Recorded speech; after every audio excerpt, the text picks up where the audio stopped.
This is LBC from Global, leading Britain's conversation with Nigel Farage. The Royal Air Force Regiment has announced it's opening up combat roles to women in a move that will be extended to all branches of the military, despite concerns of some senior officers. Now, Defence Secretary Michael Fallon has said that a diverse military would be more effective. But there are figures such as Colonel Richard Kemp, former commander of British forces in Afghanistan, who said he vehemently disagrees with allowing women to serve in the infantry. It's a contentious, long-debated issue. Do you think a ban on women in combat is out of date? Are you concerned? Does it worry you?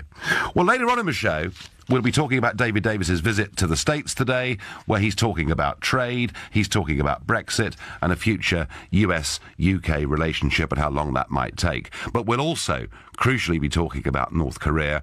And joining us at 5:30 today, we will have former US Ambassador to the United Nations, John Bolton. And at 6, we will talk about why so few young British people and graduates now want to become school teachers. What is it that's become so unfashionable about teaching?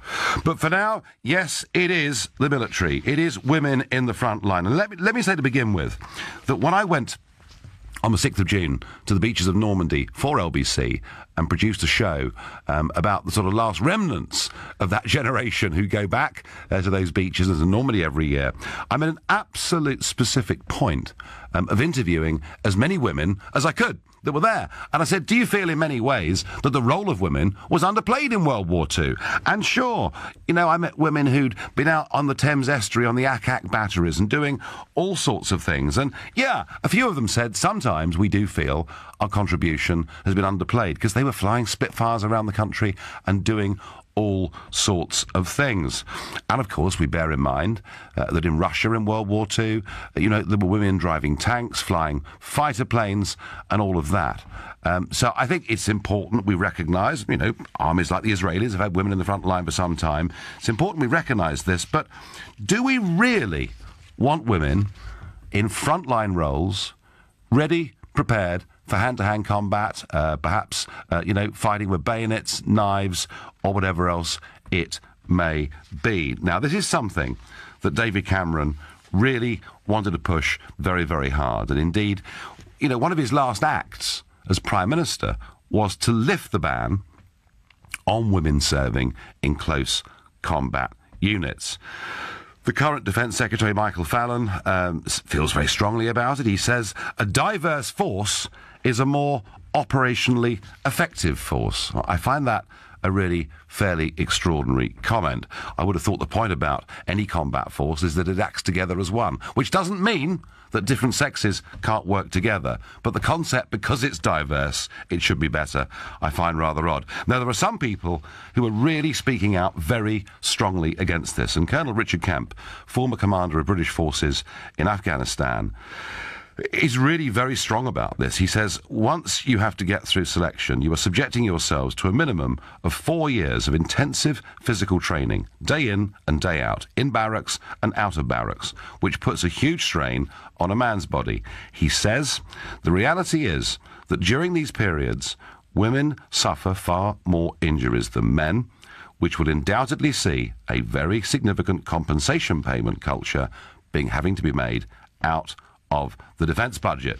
So is Richard Kemp, Colonel Blimp, is he out of date? Is he spouting a doctrine that our grandparents might have believed to be right, that has no place in the modern world? Or are there genuine concerns about women serving in hand-to-hand fighting roles, whether they're moral concerns or whether they're concerns about size and strength? And I'm particularly keen to hear from women on this debate. You know, how do you feel? You know, would you want your daughter to be a frontline, hand-to-hand combat fighter, yes or no? As ever, the number to call is 0345 60 60 973. You can text me your views to 84850. You can email nigel@lbc.co.uk. You can tweet at LBC, and provided it's clean, I promise I will read it out. And Aaron from Bromley is my first caller. Aaron, good afternoon. Good afternoon, Nigel. How are you? I'm well. Are you a former forces person, Aaron? I used to be a police officer, Nigel, ex-police officer myself. So nice. I'd just like to say that I am against. I'm actually for women to join the army across the forces, because I believe that they're in very, as well as men now, Nigel. They're in very, very powerful roles as well as men. They've got a lot of. I feel their approach as well would be a very important thing within the army roles as well, because sometimes women do take a slightly different approach to how men would, I'd feel. But Aaron, surely, officers, decision makers can take different approaches and think about things and do things in different ways. But the very last thing you would want in a unit is for individuals to take different approaches. Surely, the only way that an operational force is effective on the ground is it has to act as a body of one. No, I do agree. I do agree with you there. I just feel that sometimes it is good to take a fresh approach on certain scenarios and situations. I feel personally, from experiences that we've had in my role as an ex-police officer, we've had general scenarios where one or two males would say a certain scenario in relation to a certain, it could be anything, whether he was doing a particular operation, and sometimes we'd sit in a briefing room and have a couple of other females in the room with us, giving us their views, and sometimes we've taken not just our own approach, but we've obviously listened to them and take on board their approach as well. Yeah, well, that's in terms very, very effective. In terms of strategic discussions, I get that. But Aaron, tell me something. Is it likely that two women police officers would be as effective in dealing with a mass brawl outside a pub at closing time as two male police officers? I believe in some cases they can be. I believe that in some cases, not in all cases. Yeah. I believe that their approach is, from my perspective and my role as an ex-police officer, I feel that they're very, very good at dealing with situations by talking to people as well, whereas males can be, but I feel females are very good in dealing with, which I've found are very good in dealing with very, very conflict scenarios, really. So you've got two drunken gangs outside a pub at 11 o'clock, punching hell out of each other.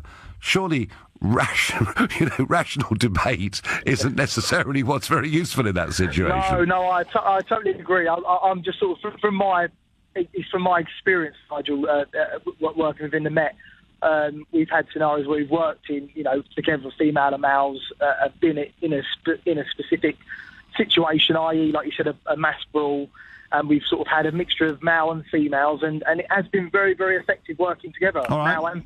All right, Aaron. No, listen. I'm hearing you from your experience, and I'm expressing scepticism because I can't believe that your average female frontline police officer, just like your average female frontline soldier, is going to be as physically strong and capable as a man in what is a pretty brutal situation. Yeah. No, I do agree with you in that sense, Nigel. It's just a case of, I feel, working together. And like you said, there are females out there that can match men physically, really. There are some, yeah. No, Aaron, I think there are some.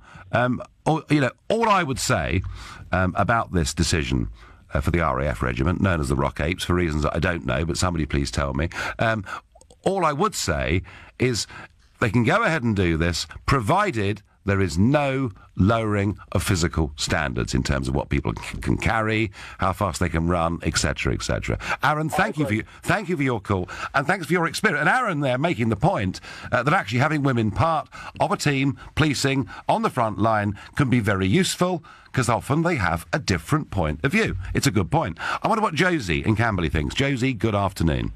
Good afternoon to you. I'd like to say that 30 years ago, I was in Israel. Women had to be in the army, and they did as good as any man can do, and I don't see why any woman in this country can't do the same.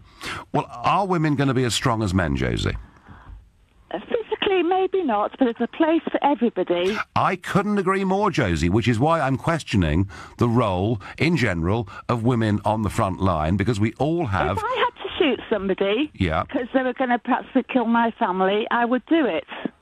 Yes, but what if, Josie, what if you had to deal with two 6'5" thugs?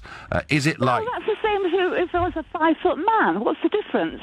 Well, the difference I'm arguing, and please tell me I'm wrong, everybody, is that the average man is stronger than the average woman. But a 5-foot man isn't. If you get a 5-foot and a 5-foot man, but a 5-foot man wouldn't qualify for a frontline British Army regiment. He wouldn't be let in. Now we're getting down to semantics. A woman can do every job that a man can do. Right, so women are as strong as men, yeah? They can be, yes, definitely they can be. And if it came push to shove, I guess any woman to protect their family or their country. Well, I'm leaping, Josie, on your former point, that we've all got different abilities. And what I'm arguing is that when it comes to sheer, brutal force of strength... Well, how many times do we have brutal force these days? Well, there was plenty of hand-to-hand fighting in Afghanistan, and it's very interesting. It's very interesting, actually. Were there women in the army in Afghanistan? There were women in the army in Afghanistan, but they were not in frontline combat roles. And so, well, there's a place for everybody in the army. Yes, I agree with you, Josie. I'm not disagreeing with you on that. Why are you talking about hand to hand? Because specifically, what we're talking about here today is the RAF regiment. Okay. The RAF now. Sorry, I didn't realise you were talking about the RAF. Let me explain what we're talking about here. The news story is it's the RAF regiment that are, today, opening up and asking women to apply for frontline roles. The RAF regiment are the ground bit of the RAF. They are the people that defend the bases, etc., etc. They're the people that have to deal with intruders or potential terrorist attacks or whatever it may be. And I don't disagree, Josie, with you for 1 minute that the women are very capable of playing all sorts of roles in the military. The only thing I am saying is you want your strongest, toughest, fastest running people to be involved in a role that can involve hand-to-hand combat. With the right training, any woman can do that. OK, Josie from Camberley thinks any woman can match a man physically with the right training. She may be right. I'm sceptical. You're listening to Nigel Farage here on LBC, standing in for Ian Dale. It's 4:15. The RAF regiment are, from today, going to be recruiting women into front-line roles that could include hand-to-hand combat. There are some, like our Defence Secretary, and indeed our former Prime Minister David Cameron, who think it's fabulous. The Defence Secretary says a diverse force is a more operationally effective force. There are others, such as the former commander of British forces in Afghanistan, like Colonel Richard Kemp, who think it's a very bad idea. He worries that women will suffer more accidents in training and that this will lead to greater compensation claims against the army and money out of the defence budget. Do you think that it's a completely outdated view to say women should not be involved in frontline hand-to-hand combat? Or do you have concerns about the issue? And I have concerns because I've not yet been convinced. I'm being told by people that have been calling in that with the right degree of training, women can be equally effective in hand-to-hand fighting as men. Yes, there are some women who can, of course.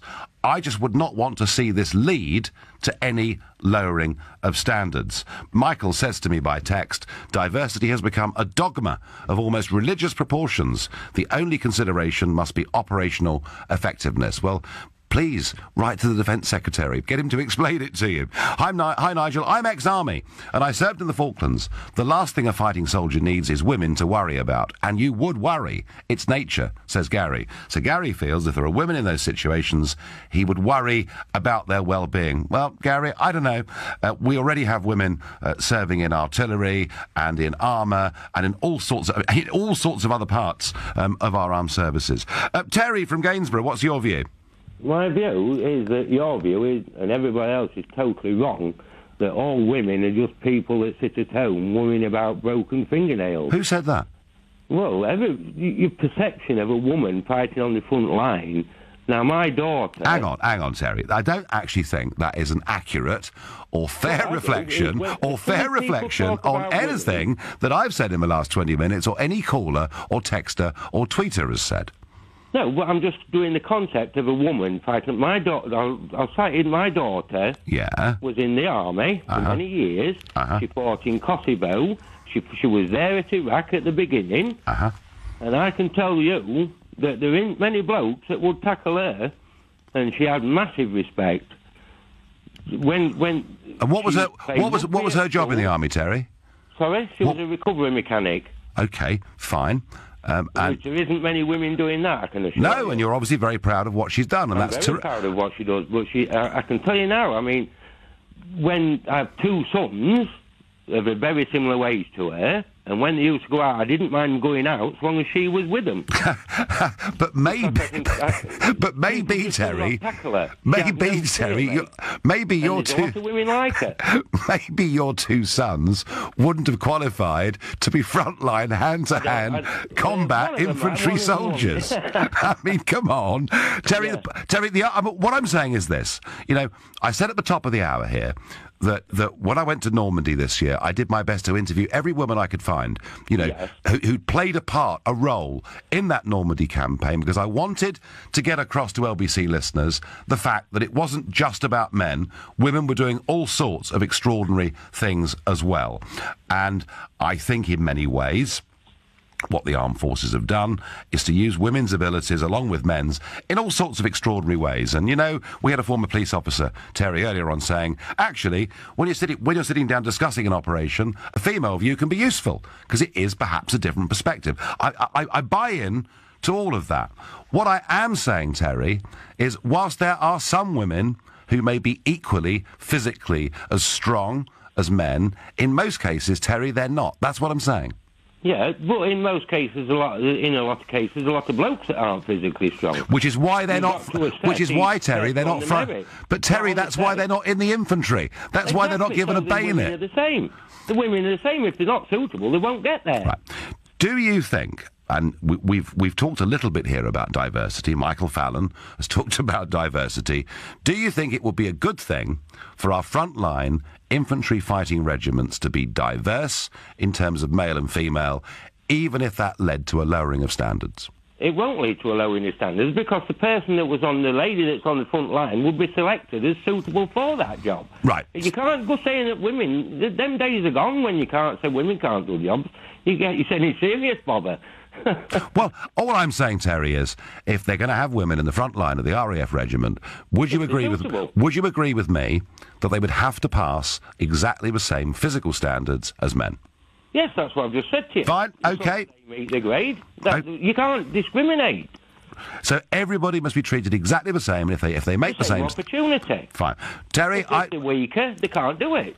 If I believed this would not lead to a lowering of standards, I might be arguing a little bit less against it. I'm just not quite convinced. But Terry, listen, you make your point very powerfully, and clearly Terry there from Gainsborough in Lincolnshire, incredibly proud of the role that his daughter played in Kosovo, Iraq and elsewhere.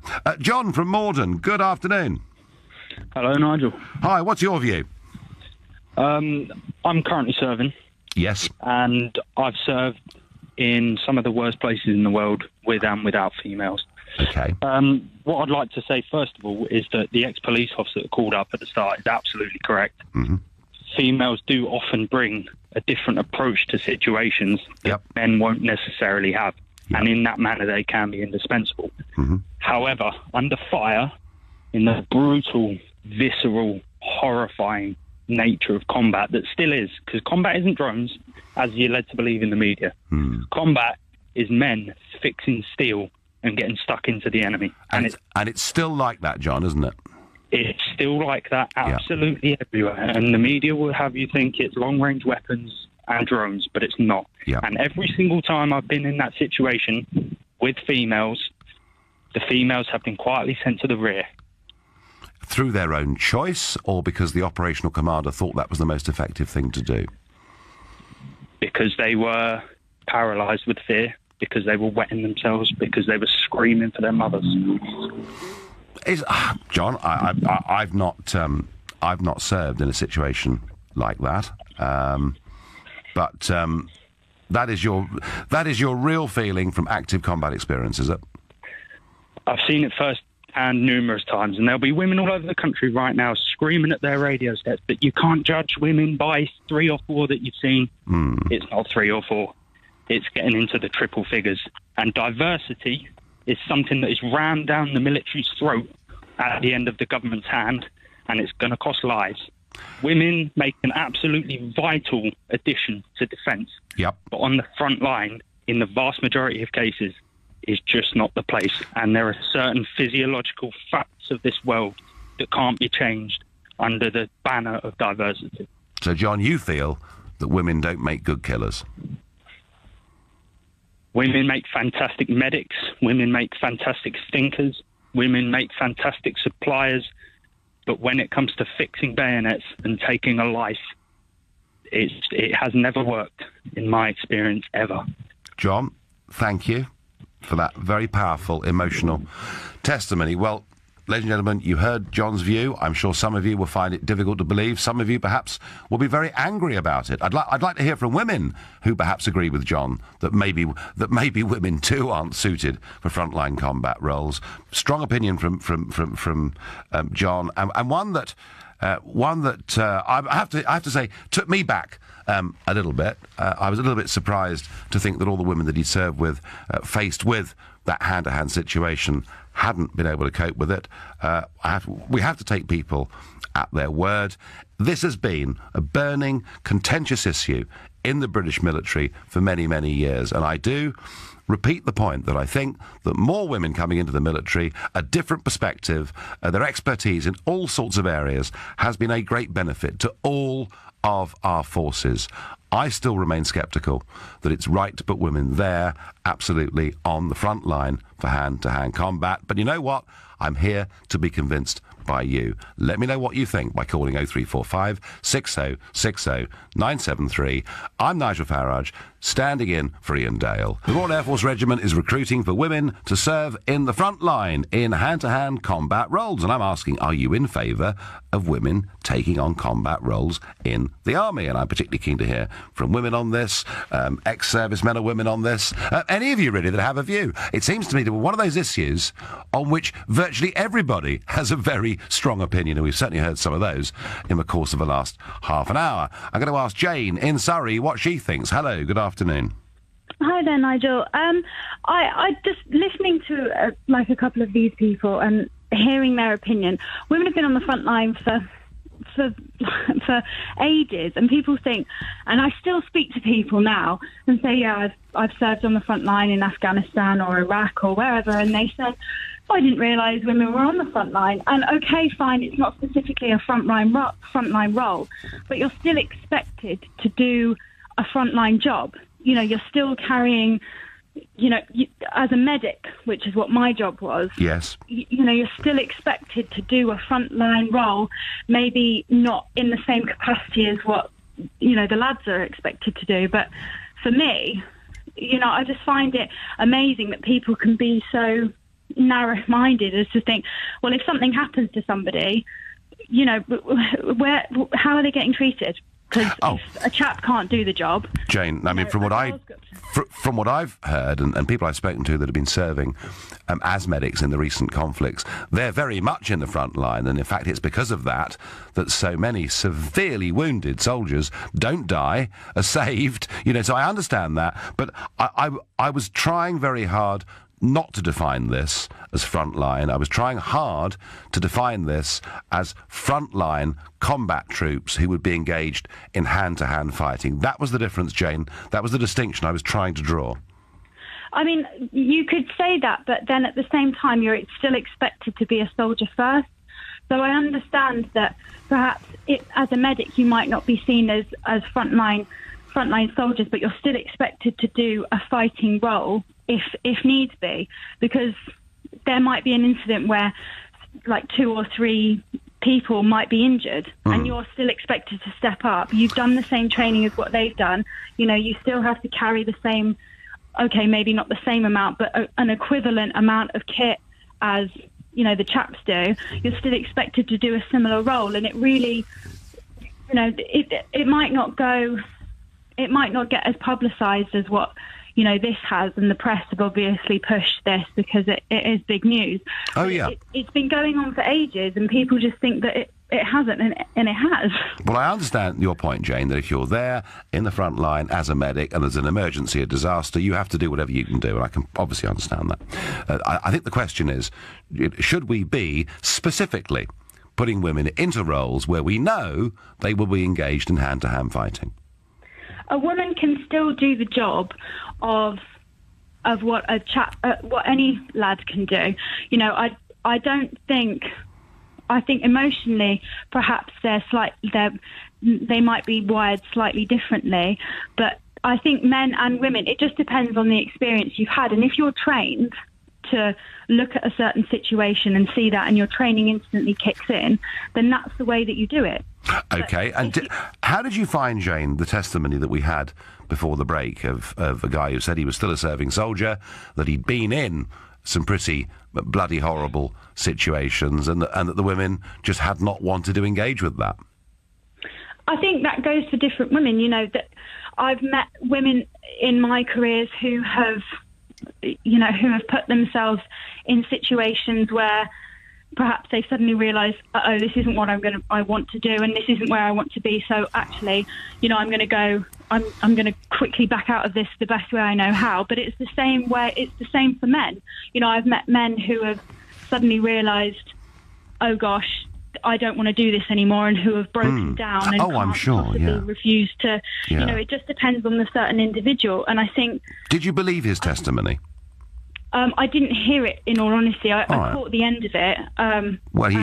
He was talking, in pretty explicit, graphic terms about women facing a hand-to-hand situation and basically turning and running and just not wanting to engage with it. I've only come across one individual who has basically done that. But then at the same time, I've worked with the infantry, and I've done training exercises with a couple of infantry battalions, and then they've turned around and, you know, I've opened on a training exercise, I've opened the back door to a vehicle where we're setting up scenarios of injured individuals, and they've run a mile. So, you know, and I've opened the back door and said, right, treat these casualties, what are you going to do? And they can't cope, and they're sick, and all the rest of it. But that equally, but that could happen to women or men, of course, and I understand that. I understand that too. Of course, I do. So, Jane, overall, on reflection, you know, and you've been there, seen it, done it. On reflection, are the RAF regiment right to now be recruiting for women to join their frontline fighting force? Do you have any qualms about it at all? The RAF are a completely different kettle of fish to the British Army. I believe that the RAF, their physical standards are lower than the rest of the Navy. I just think the RAF are completely separate from the British Army, and the British Army are sort of in a league of their own in physical robustness. I believe that if you're going to open it up to anybody, it should be the RAF, because it's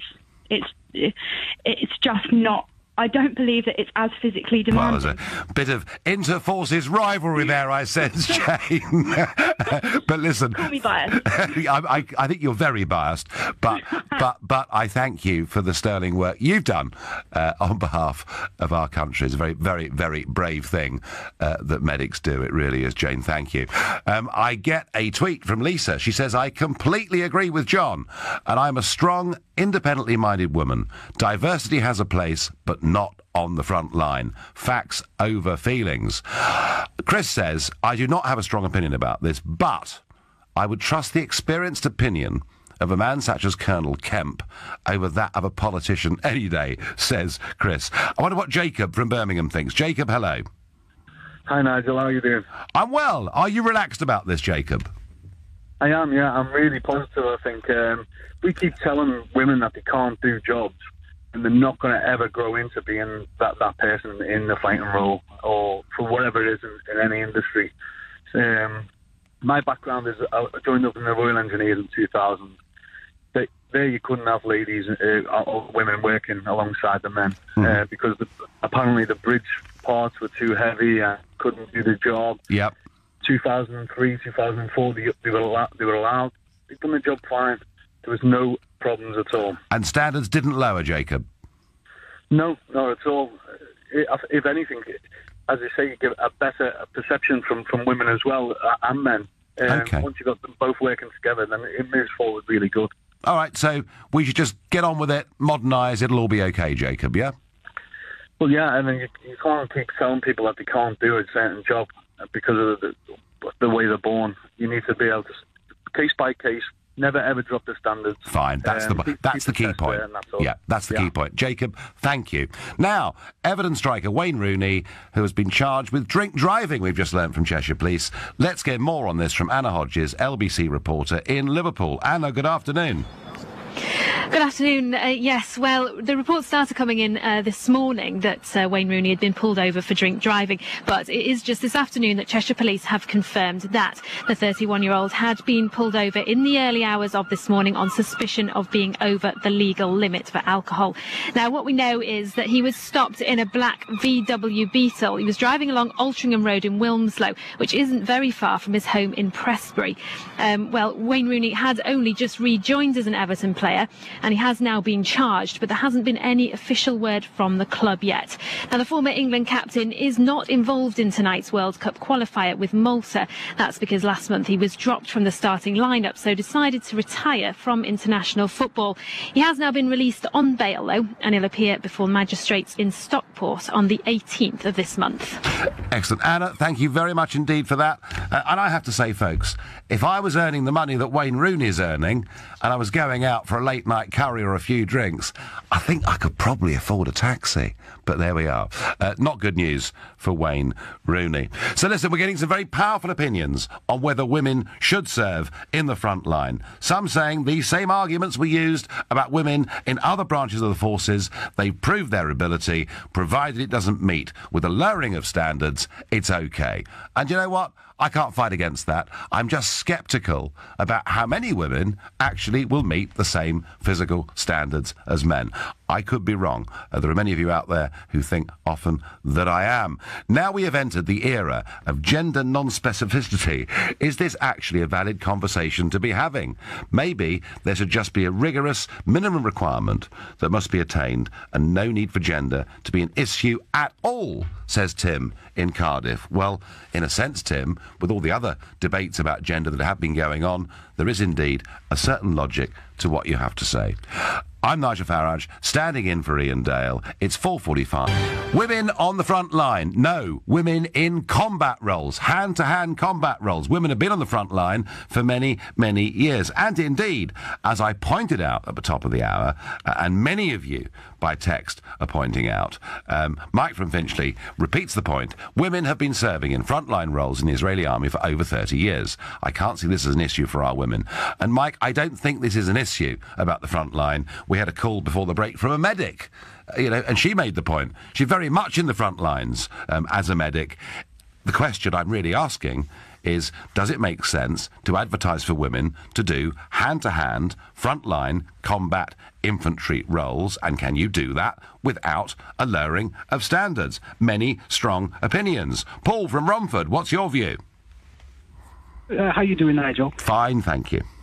Yes, I think I'm up for it anyway, because you cannot make it through phase 1 training if you cannot hack it, basically. Yep. It's coming from an ex-military point of view. I've served with women. They're perfectly capable of handling themselves. We've been in some hairy situations in Helmand Province, but without them, we wouldn't have made it out. So what unit, Paul, were you serving in? I was with the Fusiliers. Fusiliers, right. And how close to I mean, women were there in the front line with you, were they? They weren't necessarily in a combat role, but they were the engineers and the medics. So we had an ambush, basically, but they stood their ground. They did not cower crying for mummy or anything. They stood their ground. Most of the blokes were doing that. Right. But they didn't. So they're perfectly capable of handling themselves. Okay, with the right training. So you've seen women in highly stressful, dangerous environments, and they behaved extremely well. Yeah, they handle themselves with the perfect training. The British Army standard training is top notch, so they can do it. They can do it. Yeah, Paul, I understand that totally. Yeah. But I just want to ask this one last little question. The women that you serve with, how many of them would have made, good hand-to-hand combat fighting soldiers? Of all of the ones I served with, I would say all of them. Would you really? Yes. So you think capable of doing it? You think they would have attained the levels of strength and everything necessary to do it? Yes, with the right training, you can achieve anything. Interesting. Paul from Romford, ex-army, Royal Fusilier, making the point that the training in the British Army is so good that if you've got the right people, male or female, they can not just hack it, they can crack it. Interesting. Scott from Portsmouth, hello. Oh, hi there, Nigel. Hello there. So what's your view, Scott? I'm a first-time caller. I'd never normally call in because I don't feel like I'm qualified to pass comment on such things, but I am actually an ex-army officer in the infantry. Well, then you're very highly qualified. You're very highly qualified to comment on this. So what? I think. Go on. I think lots of people have made different points, and maybe points I'm already going to make now. But what it comes down to for me is a matter of principle and practicality. And in principle, I can't see why anyone would be able to say that women can't serve in the infantry, providing they can go through the same training, phase 1, phase 2, pass the fitness test, pass the skills test, pass everything. They can get to that last day of training on the combat infantryman's course.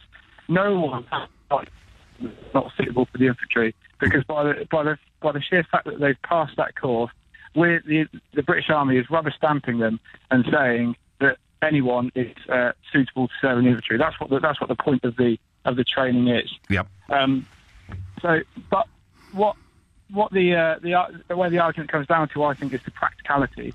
I agree with the Colonel with what he says about his issues with injuries, and I've seen it both firsthand, and there is evidence that I've seen that shows that women are more susceptible to injuries when training in a military environment. And there is a massive problem in the army, across the army, not just in the infantry, but especially the infantry, with soldiers being injured, medically downgraded, and medically discharged. So I think that is definitely something that needs to be looked at. Yeah. And that's an area of practicality. Well, Richard Kemp certainly has expressed that view. Scott has expressed that view very strongly. And Scott, can I just ask you, I mean, you've been there as an infantry officer, just ask you how you feel about the Defence Secretary, Sir Michael Fallon, saying that a diverse force is a more operationally effective force. I completely... I agree that a more diverse force would be more effective, absolutely. I think women add a great deal to the army already, and for me it becomes a matter of principle to say that women can't serve in the infantry, provided that they can pass the test, as I said. Yeah. No one has the right to say that. No one has the right to say that. So we should open these roles up as a matter of principle. If they can pass it, great, and if they can stay fit and they can, and a few years down the line, once it's been open, women prove that they can keep themselves fit and keep themselves injury-free and combat effective, no one has the right to say that they can't do that role. OK. Scott from Portsmouth, you made your point. First-time caller, welcome. Thank you for giving us your experience and your point of view. Victoria in Suffolk, I understand you're serving in the military, is that right? Hi there, Nigel. Yes, I'm currently serving in the military myself. Have been in for a number of years now, and been to different theatres and different jobs. Yep. Now, in some cases I've served ahead of where the infantry have been. They've been behind me, and there's never been a particular problem where the guys will say, "No, she can't do the job. You need to send her back." I think it's down to the character of the woman and whether she's got that steel character to actually go ahead and do the job and not just get into it in the thick of things, really. But what's more important is that it's not sold to women wrongly. You need to know what you're actually getting into, what the job actually entails, and not the fantasy that can be sold to you, that is the infantry. OK, so are we talking here about strength and those sort of physical characteristics?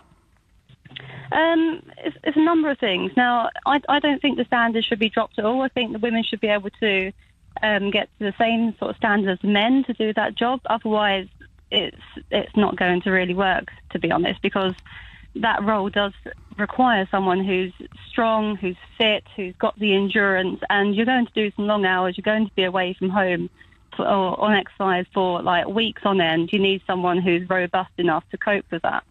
And when it comes down to strength itself, now I've on one of my tours, I've had to carry an extreme amount of weight, the same as the guys, and sometimes they'd even throw more at me just because I was a female on the team and they wanted to test me out to see if I'd break.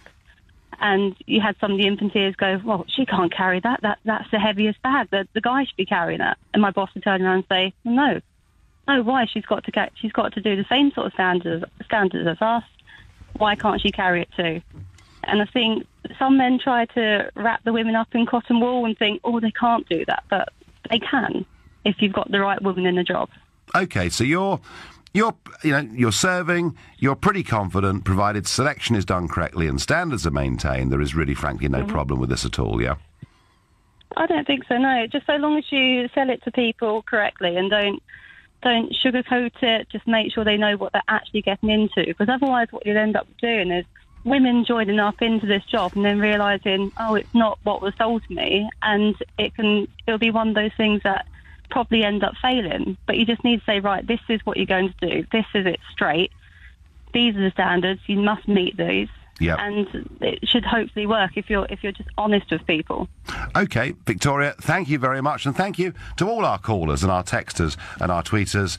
It's a subject that excites enormous passions. I have to say, provided we don't see a lowering of standards in any way at all, and provided one or two reservations we've heard from callers and Colonel Richard Kemp about women and injuries prove, let's hope, not to be the case, that maybe in 5 or 10 years' time this will be one of those issues that is a non-debate. I just worry when I hear the Defence Secretary say that diversity in a frontline unit is a good thing of itself, whether we might not finish with a lowering of standards. Let's hope I'm wrong. Now, David Davis, who was busy in Brussels yesterday, has been off to the British Chambers of Commerce in the USA today. He's given a major speech. He said we must not turn our backs on globalisation, and in many ways it looks like he's had a bit of a go at Donald Trump, because Trump is pretty sceptical, certainly about trade with China, and Davis was being very positive about China and about free trade. And to my surprise, he was also sceptical about how soon a UK-USA trade deal could be put together. How important is Britain's relationship with the US in the future, especially after Brexit? Give me a call on 0345 6060 973. This is Nigel Farage, standing in for Ian Dale. LBC from Global, leading Britain's conversation with Nigel Farage.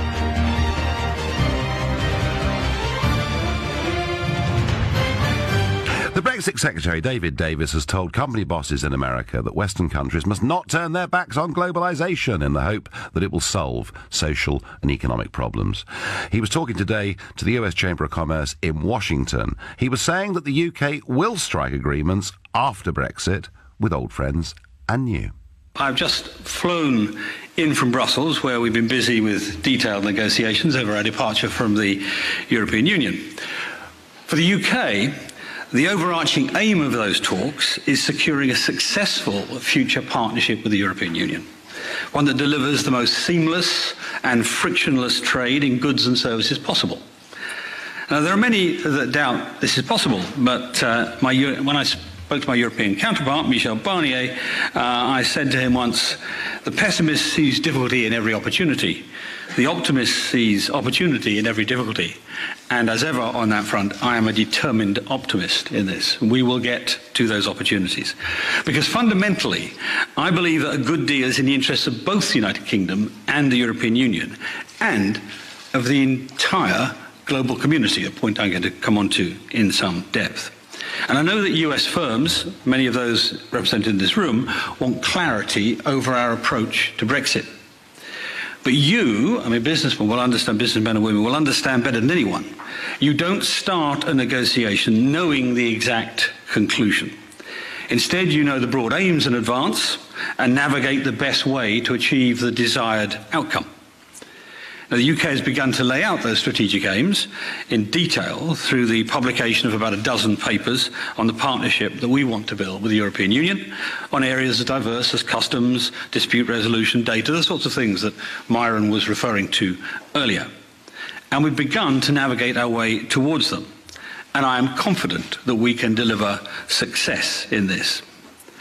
But this morning, I want to step away from the detail of our negotiations in Brussels. I mean, you can raise them in questions afterwards. We'll have some questions afterwards. But I want to step away from the detail for the moment to look beyond to the next few years, to the kind of country the United Kingdom will be outside the European Union, and to outline how, by working together with our closest friends and allies, most particularly the United States, we can tackle the greatest social and economic challenges we face in this era of globalization. Now, my message is clear. The answer to these challenges is not to turn inwards and become isolationist. The answer to the economic problems of the West cannot be to turn our back on globalization and trade. It's to lead the world forward once again. The clear message there from David Davis: we mustn't turn our backs on globalisation, we mustn't turn our backs on free trade, whilst at the same time saying that our future post-Brexit relationships with America will be absolutely crucial.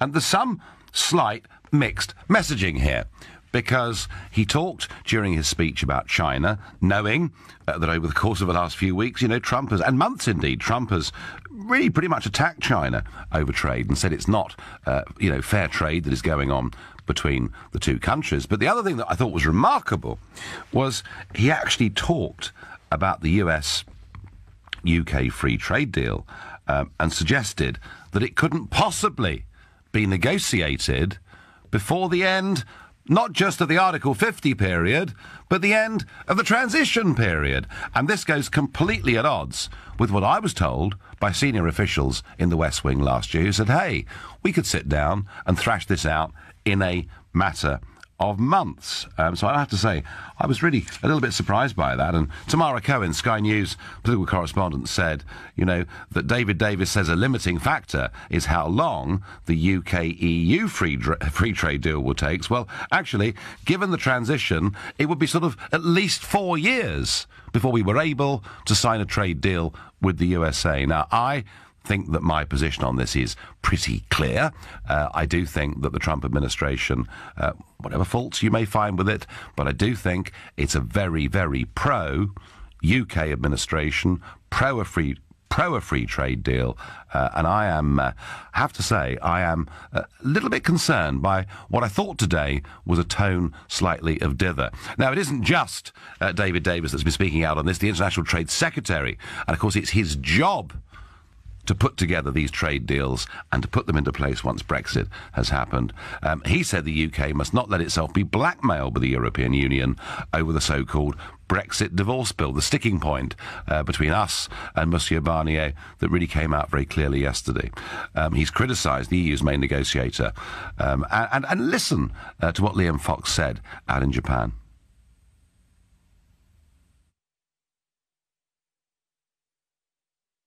We have a gremlin. I mean, lovely, beautiful new LBC studios, and we keep getting gremlins. Well, never mind. But Fox was saying, that there is a problem here, that we're actually we're being held back by these negotiations. So I take what Liam Fox is saying as being something very positive, and I've generally, over the last 48 hours, thought David Davis was trying to be positive, but he seems now to be really pinning everything on this transitional phase that will come after March 1919 and go up to perhaps as long as the next general election in 2022. And I'm not really very pleased about that. But the big question here, folks, and by the way, at 5:30, after the news, we're going to have with us Ambassador John Bolton. He was formerly the US ambassador to the United Nations. He is a very, very plain-spoken Republican supporter. And I want to talk to him about this, about the importance of a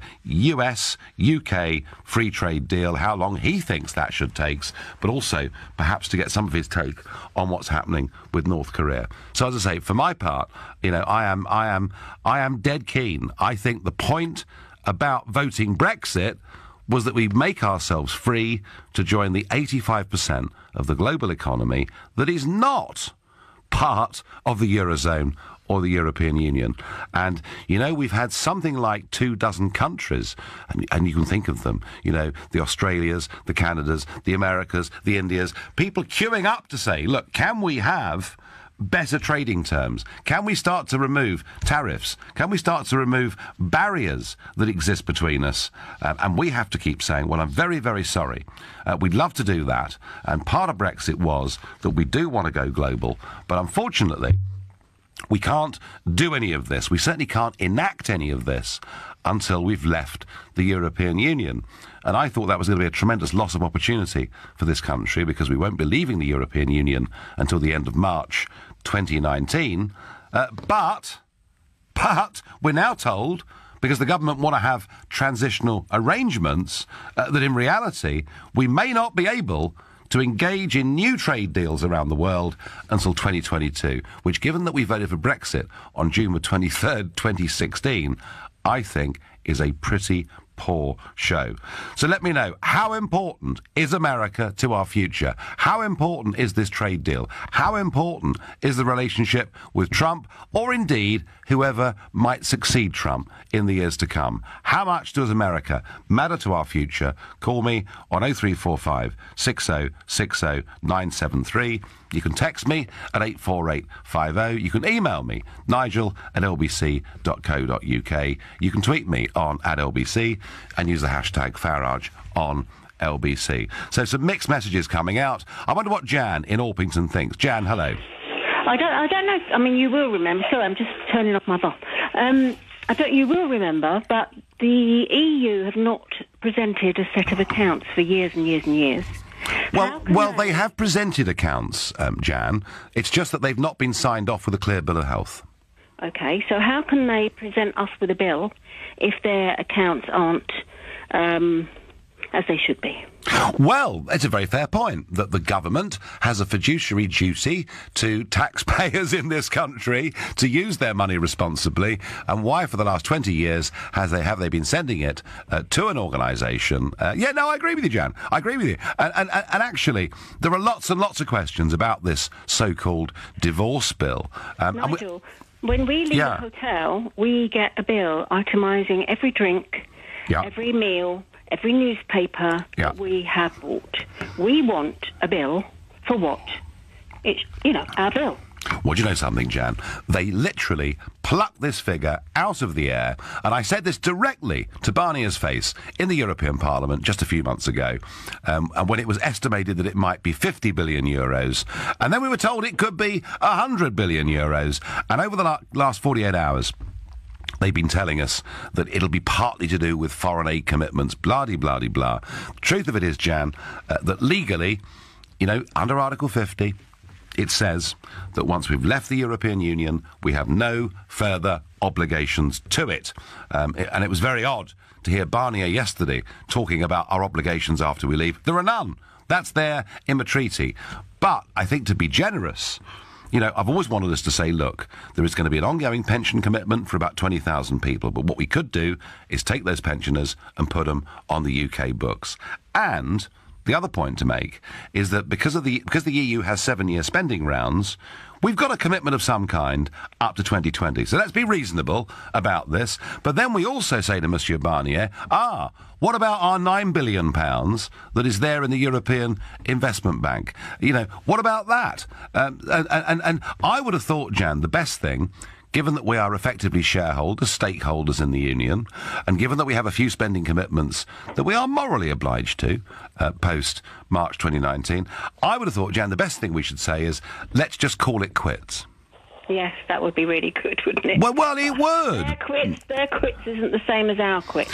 Well, economic logic has always said that, of course, having a simple free trade deal is the answer. It is the solution. Of course it is, because they sell us more than we sell them. It all makes perfect sense. But what we were beginning to see yesterday, I thought, was an attitude that was coming from Monsieur Barnier that was basically saying, we're not prepared to be flexible, we're not prepared to compromise, we're not prepared to have a grown-up conversation, we actually don't really want to have a deal at all. Well, I think that the other countries should have a word in Mr. Barnier's ear, whatever his name is, and tell him to start getting his act together, because they will be the ones that lose out, not us. Well, this is interesting, isn't it? Because who is Barnier representing? Who is Juncker representing in these talks? This is very interesting, because are they representing German companies and French companies and Belgian companies? No, they're actually representing the political structure, the political project that is the European Union itself.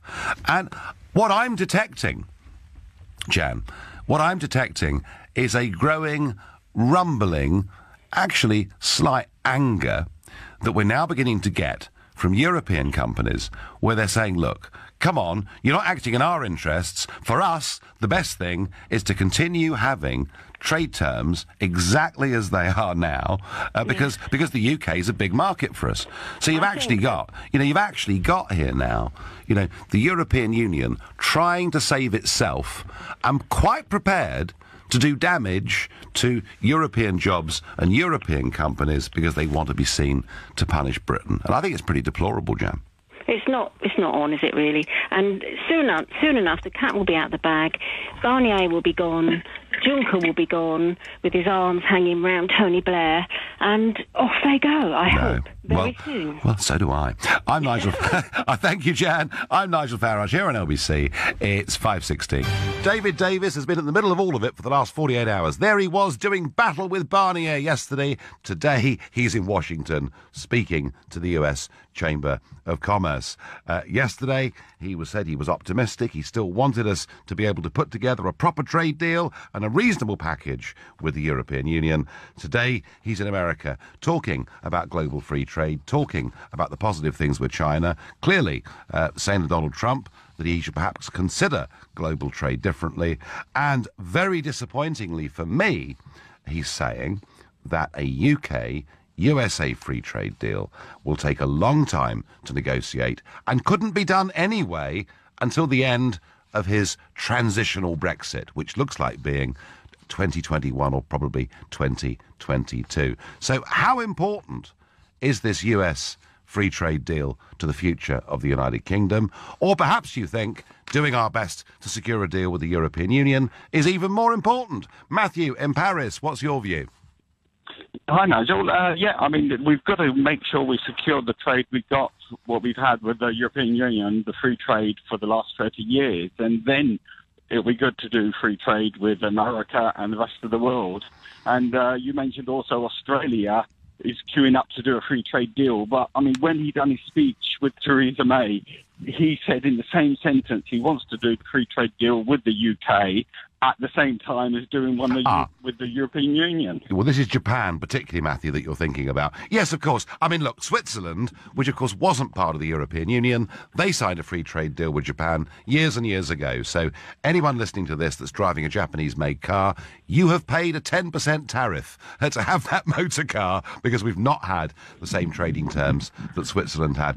Matthew, on all economic logic, it makes absolute sense for the European Union to continue on the same trading terms with the United Kingdom that they have now. Makes sense for everybody to do that, but it doesn't seem to be making sense for people in Brussels being paid by Brussels, the Verhofstadts, the Barniers, the Junckers, and they seem, Matthew, to be obstructing this. So what do we do?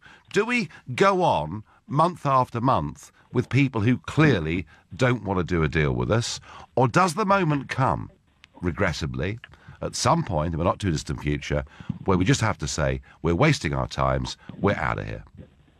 Well, no, we can't just walk away. We just a disaster for all the trade we're currently doing with the European Union, and also these other issues to sort out about the people from the EU in the UK and people from the UK in the EU. So, it's just impossible to walk away from the table. What if, Matthew? All right, OK, I understand your concern, but what if we play this charade for the next 2 years, and whatever deal we come up with gets vetoed by the European Parliament anyway? We could have the worst of all worlds, which is we've wasted years of our lives, we've got nothing, and we haven't been able, in that intervening period, to open ourselves up to the rest of the world. That surely is the worst-case scenario.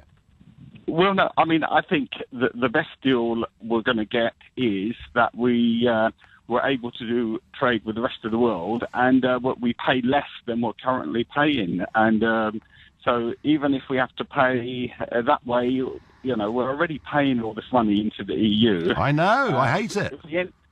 But if we end up still getting all that trade and all the benefits, I mean, we're out of Schengen, we're out of the Euro, so we've got to work with the European Union, and once we've done that deal, whatever it costs us, it'll be worth it. But nowhere else in the world, Matthew, does anybody have to pay to be able to do free trade with each other.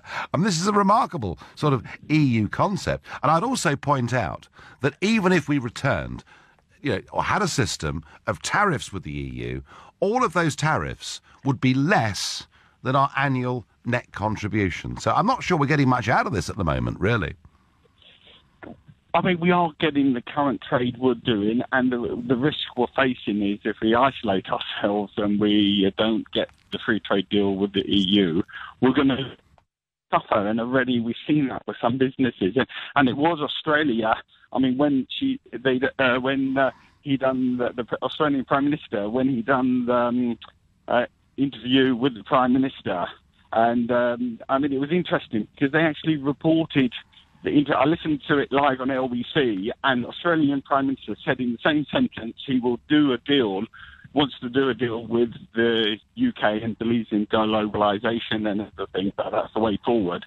But in the same sentence, he said, but at the same time, he's doing the deal with the European Union. Well, and there was quite a lot of media outlets in the UK who actually edited that out when it was replayed. Yeah. Well, I tell you what, Matthew, if he's waiting for the EU to do a deal, he better not hold his breath, because they take forever. 7 years it took them to do a deal with Canada, and when it came to the negotiating phase of the Australians between themselves and America, they did it in 10 months. Just shows you what can be done. Matthew from Paris, I know you're concerned.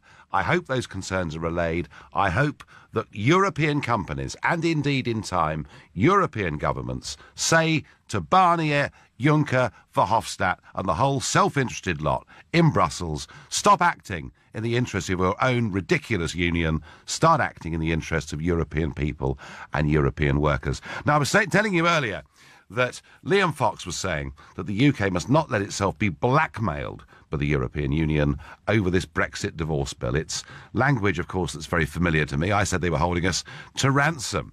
But, you know, Fox is in a powerful position. You know, he is our International Trade Secretary. It's his job, once we've got a deal or not got a deal with Brussels, to open us up, hopefully, to the rest of the world.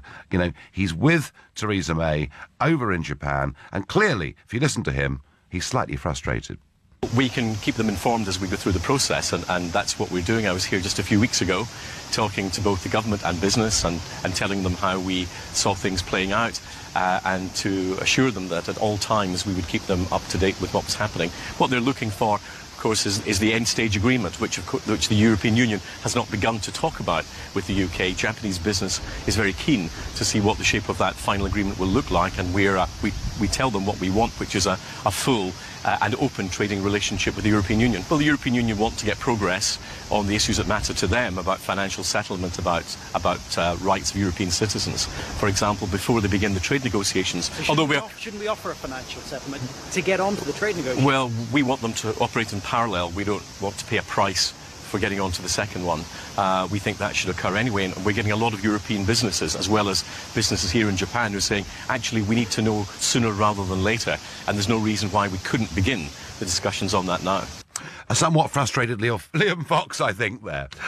Well, I'm talking about not just what happened in Brussels yesterday, but what's happening today in America. How important is the USA? How important is that relationship to our future, both in terms of trade and in terms of security and defence and cooperation? How much does securing a deal with America matter, and how long is it actually going to take? And joining me after the break, you know, we're going to have former US Ambassador to the United Nations, John Bolton, on the line with me. I'm Nigel Farage on LBC. It is now 5:30. Brexit Secretary David Davis is in Washington addressing the US Chamber of Commerce. He's talking about our future relationships, trade relationships with America, once Brexit has finally been concluded, although, given that it now appears Mr Davis and others want us to have a transitional period at the end of the Article 50 process, it may well be 2021 or 2022 before we can sign new trade deals with the USA or anywhere else around the world. Well, joining me to talk about the international situation, US-UK relations, and indeed North Korea, I'm very pleased to have on the line former US Ambassador to the United Nations, John Bolton. John, good afternoon, and thank you for joining me here on LBC. Glad to be with you. Thanks for having me. Thank you. Now, John, as a close observer of all of these things, clearly we've seen a huge escalation of tensions between North Korea and many other parts of the world, particularly, of course, Japan, earlier this week. In your view, is President Trump right when he says that the time for talking is now over? Well, I think he's clearly correct, and the seriousness of the North Korean threat should not be underestimated. Just a few days ago, they fired a ballistic missile that flew over the territory of Japan, landing in the Pacific Ocean. It had a range that could have reached Guam, which is sovereign American territory, base site for a lot of significant American military assets. And North Korea is well on the way, by every estimate, to having the capability of hitting a target on the continental United States with a nuclear warhead sometime within the next year, perhaps earlier. So is it worth talking to North Korea about this? Absolutely. The president's completely correct. We have talked to North Korea for 25 years. During that period, they have committed on 4 separate and distinct occasions to give up their nuclear weapons. And each time they were lying through their teeth. This is a regime that's determined to have these weapons. It's a threat to peace and security in East Asia and across the Pacific. And I would just underline for your listeners, it's a threat in Europe, too. Iran and North Korea have had long experience together with ballistic missile technology. There's substantial reason to believe they're engaged in cooperating on nuclear weapons aspects of this as well. And while people are arguing about the nuclear deal that was signed with Iran back in 2015, there's a supervening factor here, which is, given the closeness of those two countries, whatever technology North Korea has today, Iran could have tomorrow by writing the right size check. So, John, I understand completely the point that you're making, that this guy is getting greater and greater capability all the time. There is perhaps a lesson from history that we stood aside and we kept shouting warnings and doing nothing as Hitler got stronger and stronger and stronger militarily and acted again and again in breach of the Versailles Treaty.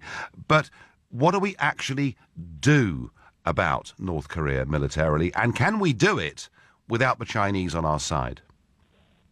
Well, I think there is one diplomatic play left. It's a long shot. I wish we had started it about 20 years ago, but I think that it is actually in China's national interest to see the two Koreas reunited effectively under a South Korean government. I think younger Chinese understand that this regime in North Korea is a pretty ugly piece of baggage for them to have to carry around. You're quite right when you point to China's disproportionate influence on North Korea. They supply 90% of North Korea's oil, a lot of food and other humanitarian supplies. Obviously, historically, they've seen North Korea as a buffer between China proper and U.S. forces in South Korea. The buffer concept is out of date in an age of missiles and jet aircraft. The real question is, will North Korea's development of nuclear weapons stimulate Japan to get its own? And that would be a real threat to China. So there's a deal to be made here with China. As I say, acknowledge it's a hard argument to make, but that's the one diplomatic option we have left. Beyond that, then I think you do have to look at the military option. It's not palatable. I don't like being in this place. No. But it's a result of 25 years of failure of diplomacy that, for the safety of America, really the safety of the whole world, you have to consider it. Yes, no. And David Davis is in Washington, D.C. today, talking to the U.S. Chamber of Commerce. As you know, John, I was a keen Brexiteer, and I'm very keen for us to get a proper trade deal going between the US, the UK. We're massive investors in each other's countries. I think with a reduction of barriers, we could do more business. And I know that President Trump has spoken about this positively, but tell me honestly, is there an appetite in Washington, a genuine appetite for closer trade relations or even military and intelligence relations with the United Kingdom? Absolutely. Many in the United States followed the debate over the potential for Britain exiting the EU with enormous interest. And I and many, many others were strong proponents of it. I came to Britain last year just so I could be there on the historic day of the referendum, and it was an exciting experience. It really was a declaration of independence. And my view, and I'm not a Brit, so it's easy for me to say, but my view is the faster you exit, the better. The idea that a long transition is going to make it easier, I think, is well-intentioned but misguided. And in particular, the possibility of not just negotiating general principles of new bilateral trade agreements with the U.S., Japan, and others, but actually getting into them, I think is important in establishing Britain and strengthening its economy outside of the EU. Business people want certainty. They don't want the idea that, well, maybe at some point we can look to know what the rules are in a more free trading, more open British environment. I just think delay. I understand the notion that it makes it less painful to get out, but really those are the arguments of the people who never wanted to get out in the first place. And how long would it take, John? I mean, give me an estimate. How long would it take if we sat round the table, both of us, and said, OK, we know there'll be difficulties here. We know there'll be things to iron out. Realistically, how quickly do you think, with your experience, it would take us to put together a trade deal? Well, I don't think it would take that long, because I think this is an opportunity for the Trump administration, just speaking from the American side, to put in place the kind of international trade regime that it seeks. I think a bilateral U.S.-UK agreement would be a magnet for other countries. I think Canada, for obvious reasons, could envision joining it very quickly. And I think while you're going through the travails of negotiating with the European Union in Brussels, we could put together the bilateral relationship and put it in a treaty and be ready even before Brexit is finalized. And how do the Brexit negotiations look to you? Do you think the EU were playing fairly with the UK? Of course not. Look, this British exit is a dagger pointed at the heart of the European Union project, and they're going to try and make Britain pay, at least their political leaders are, because they fear that a successful Brexit will encourage others to do the same. I think Britain has got to follow, in its negotiation strategy, a divide-and-conquer approach. I think business people in Europe who have strong ties of trade or investment in whichever direction with Britain understand that it's folly, from an economic point of view, to try to hurt Britain as it exits.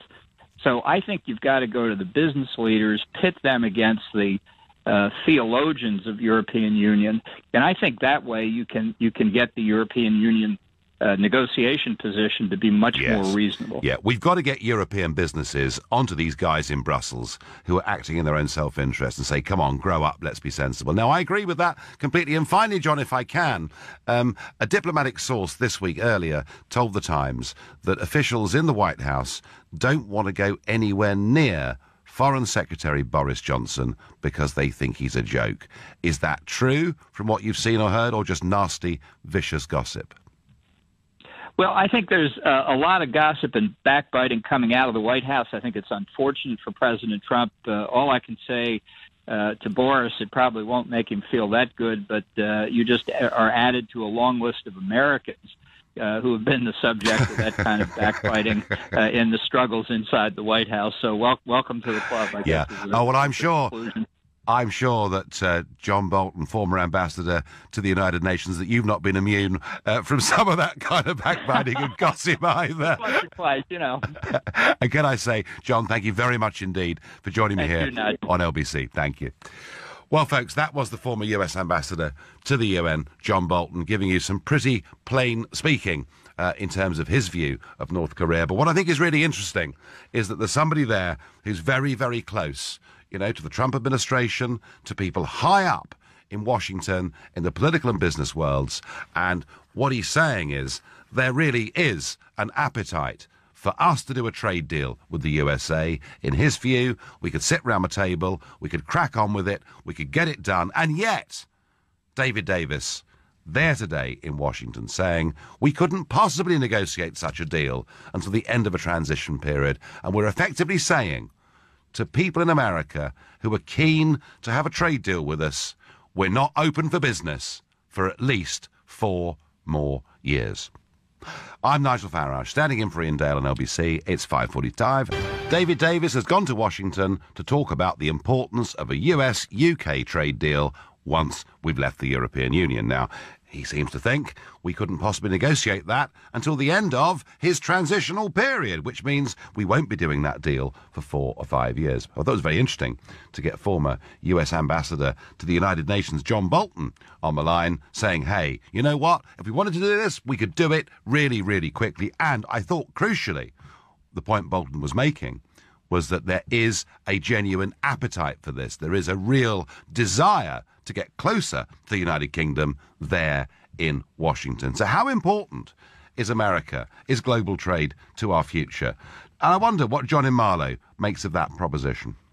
Oh, hi, Nigel. Yeah, listen, trade outside the EU is absolutely essential. It's all important, whether it be America, Japan, Timbuktu, whoever it is, you know, we can do a deal with them. My problem is, and you can perhaps help me with this because I'm not entirely sure, but the EU negotiators, Barnier and all these other people, these are unelected bureaucrats. Oh, yes, that is... Well, actually, to be fair, Mr. Verhofstadt, Guy Verhofstadt, is a member of the European Parliament, leads the Liberal group in the European Parliament, so he's elected. But you're right, Barnier and Juncker are not elected. That is absolutely true. So they don't give a monkeys about trade. They don't have, because they don't have to. They don't care about the German car industry or the French car industry or our car industry or anybody's interested, because their mission in life is to extract as much money out of the UK as they possibly can. Well, their mission in life, John, their mission in life is the grand projet. It is the European Union becoming the global superpower. That's what it's about, John. Exactly. So they don't care about individual nations within the EU. They just care about their particular kind of, yes, as you say, the kind of the importance of the grand plan. Yes, I mean, they actually, if you sit and talk to them, John, they believe that the concept of a national interest is a narrow-minded and selfish one. Yes. And that we should all think in terms of being Europeans. That is what they genuinely think and believe. And, you know, you could, I suppose, if you're being generous, say that it's a very high-minded ideal. But the reality is, you know, here we are, decades into this European project, and the French feel French, the Germans feel Germans, the British feel British, and so on and so forth. But the thing is, so in a way, it's slightly like a communist system whereby the individual doesn't matter, but the state or the party is much more important than the individual. I have got up in that parliament repeatedly over the last certainly 10 years and said repeatedly, you are behaving like the new communists. And they all scream and shout and think I should be sort of carted off to some prison somewhere. But, John, I think the similarities are remarkable. Yeah, I agree. And the thing is, so my point is that if David Davis, etc., are, you know, hoping, and Liam Fox are hoping for some kind of trade deal with the EU and some ability to strike trade deals outside of the EU afterwards, I think they're going to be a little bit disappointed because the EU don't care about trade. Well, this is my worry, John. I mean, I always thought from the start we should be reasonable about everything we do, and goodness me, the British government's been very reasonable, too reasonable in many ways about what it's done. But I got the impression yesterday from Barnier that he's not particularly interested in this deal happening. They are protecting the project. It was interesting that Ambassador Bolton from Washington before the break took very much the same view. He saw Brexit as sort of a dagger at the heart of the European project. What I'm fearful of, John, is that we waste years of our lives, we get nowhere, and the opportunity cost that we will have lost with these countries around the world is very great. And I wonder just how seriously some of those countries around the world are taking us already, because they took Brexit as an opportunity to say, hey guys, let's get together, let's talk about this. And we're now saying, pretty much what David Davis was saying today, is the earliest we could enter into new tariff-free agreements with the rest of the world would be post-2022 at the best. So... I think it's going to. I think the talks are going to collapse before then, and we'll just strike out and do a deal with people, whatever that deal means. You see, don't forget that the EU don't like Britain. They've never liked us. We're the awkward squad, aren't we? Let's face it. Well, I certainly have been. Well, you and the rest of us, they don't like any of us, but they like our money. Yeah, well, and they want more of it before we go, and I think frankly, I think they're going to have to whistle in the wind for that too. John in Marlow, I thank you. Joan, who's calling from Dublin. Joan, good afternoon. Hello, Nigel. I tuned in to listen to Ian and pleasantly surprised to listen to you. Well, and I do have some strong views. Just to fill you in, I'm a health practitioner. Yep. I take a great interest in the health of everybody, but nations too. And I think a lot of what's happening in America is very much a failing system. And I have huge concerns. So while I'm pro-Brexit, pro-free trade, I have huge concern about the pushing of genetically modified organisms, Bt toxins, all the things that are making America such a very unhealthy country. And that can be checked. I mean, everybody can look that up. So you're concerned? So I'd like to know what you're concerned. I don't know if I have enough faith in our government scientists that they won't just fall for sort of lobbyists who push the things that have harmed America onto us. And I'd love to know what you think about that, because I respect your views. Well, Joan, I mean, I'm not sure that everything that has happened in the name of the European Union has necessarily been good, with increased homogenisation and harmonisation. And I think in terms of foodstuffs and choices, a lot of things have been denied to us by that process. As far as the big industrial production in America is concerned, and, for example, the row over chlorinated chicken or whatever it may be, or GMOs, Joan, I think the world is going that way anyway. I think it's pretty much unstoppable. I don't especially like it. But remember that the whole point about a trade agreement is that it can be as comprehensive or as limited as anyone chooses for it to be. That is the point. And do you think we have people in government, whichever government here, who would be able to stand up to that when money and lobbyists were involved? Well, you know better than anyone. Well, I think that Liam Fox, whose job it would be, Joan, to put this together, I think Liam Fox is a pretty tough cookie. He's no pushover. Quite what level of expertise he's got around him at this moment in time, I can't say. But I do understand your concerns. A lot of people out there are worried about some of these food products. I suspect the worries are slightly overblown in some cases, but I repeat the point, Joan, we can put in or take out whatever we choose to do. But you're right, we'll need a team of experts to make this work. Joan from Dublin, I thank you very much for your call. I thank all of you for your calls and your comments. And yeah, there is genuine concern, isn't there? How long is it going to take for us to exit from the European Union? Now, different subject. The government today has been accused of failing students after figures showed a 10% drop in the number of graduates entering teacher training compared to last year. The figures are down, in rough terms, from 8,000 to 7,000. Big shortages in areas like mathematics, English and the sciences. So why has teaching become such an unfashionable career prospect for young people in Britain? Why don't we value teaching as a profession in the same ways they do in India or China, for example? Call me on 0345 6060 973. Teachers or ex-teachers, very welcome indeed. I'm Nigel Farage, in for Ian Dale, and it all starts next. This is LBC from Global, leading Britain's conversation with Nigel Farage.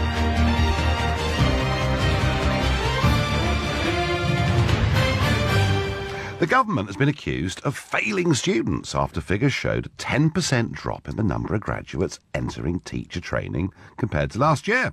And many people are saying the situation needs to be looked at urgently. According to the figures, the numbers are down. People going into teacher training from 7,900 to 7,200. So it's a pretty significant fall of 780 people. And in particular, there are worries in the key subjects of mathematics, English, and the sciences. So what's going wrong here?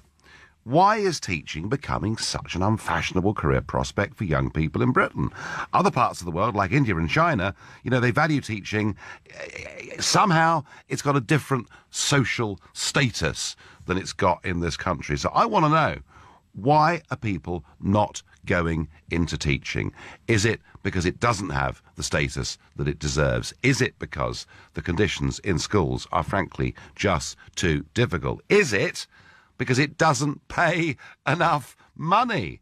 Is it because graduates just want to do other things? I don't know, but I would like to hear from people either involved in teaching or formerly involved in teaching or thinking about going into teaching. You know, is there something that is going wrong in this profession? So please call me on 0345 6060 973 and tell me, why are fewer and fewer people going into teaching? Equally, of course, you can text to 84850. You can email nigel@lbc.co.uk. You can tweet @LBC and use the hashtag Farage on LBC.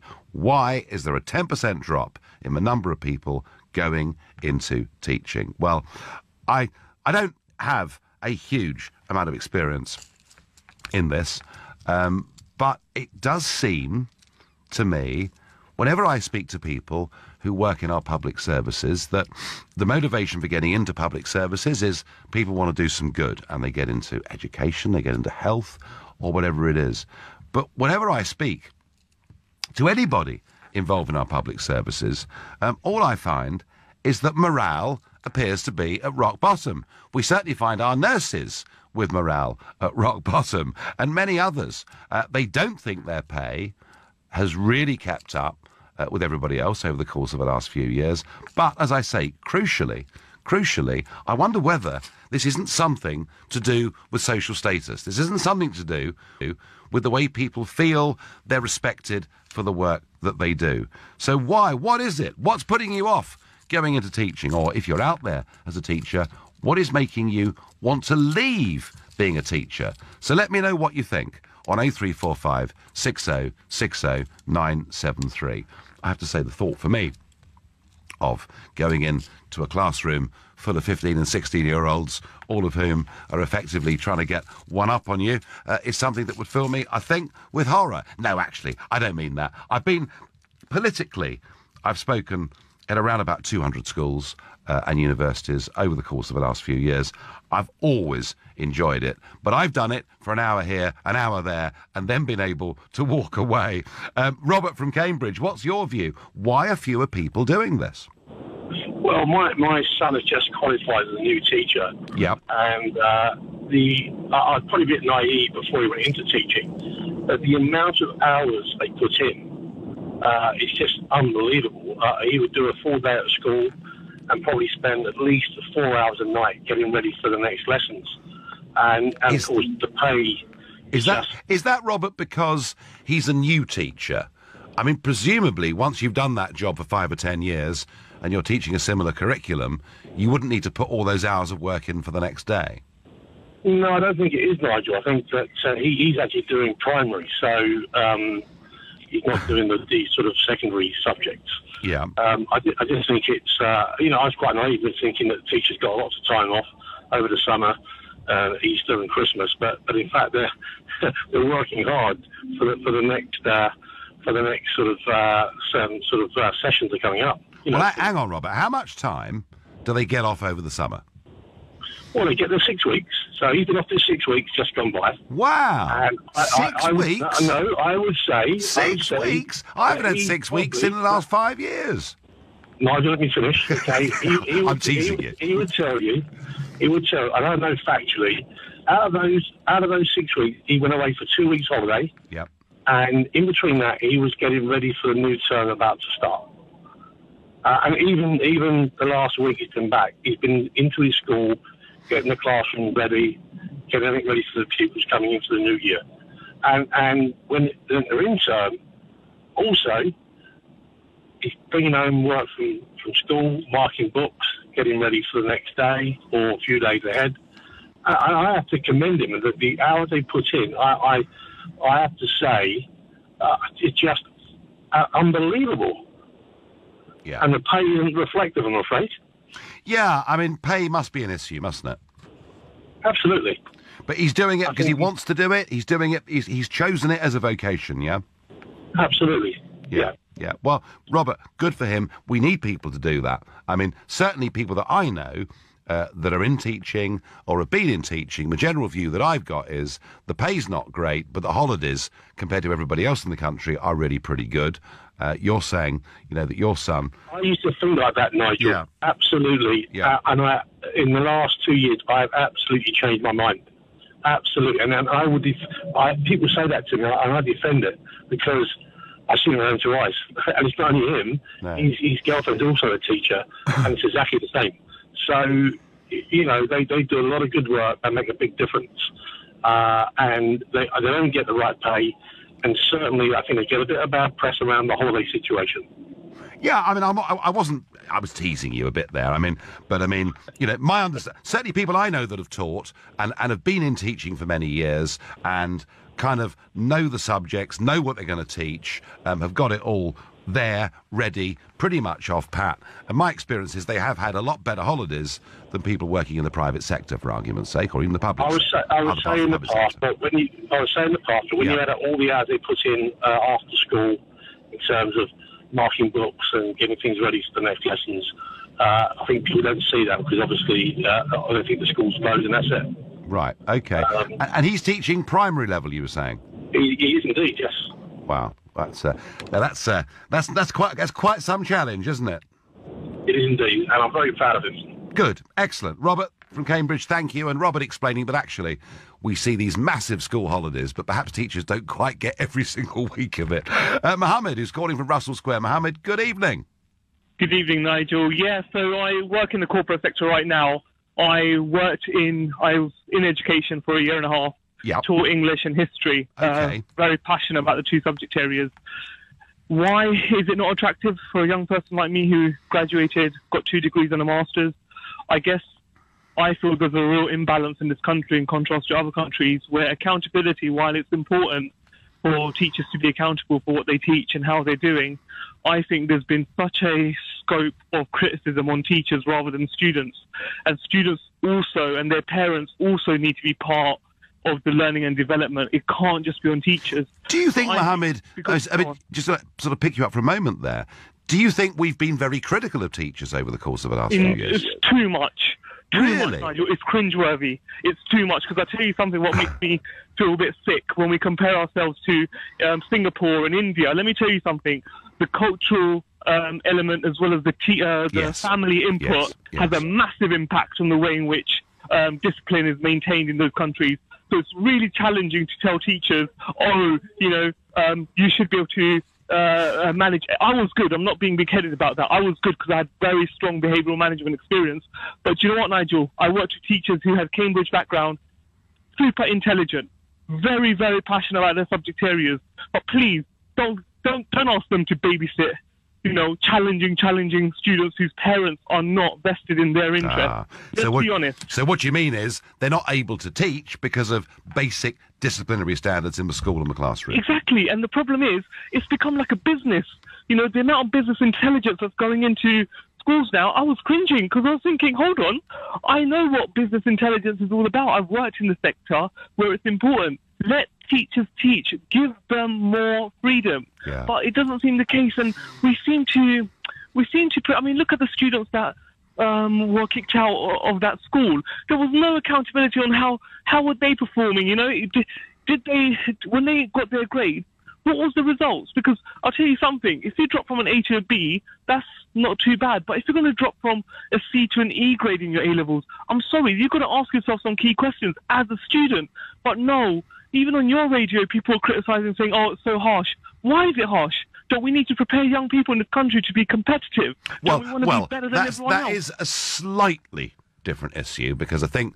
I went off on a tangent. Because that's all right. We all do at times. No, I mean, that was more about the management of the school than it was about teachers' decisions. But, Mohammed, it's interesting that, you know, you were somebody young, with ability, you did teaching, you're not doing it anymore. And I think you've described some of the frustrations of it, and you're quite right. Some of that blame does need to go back on parents and onto families. I thank you very much indeed for your call, and I get via text answering the question, why are fewer young people going to teacher training colleges?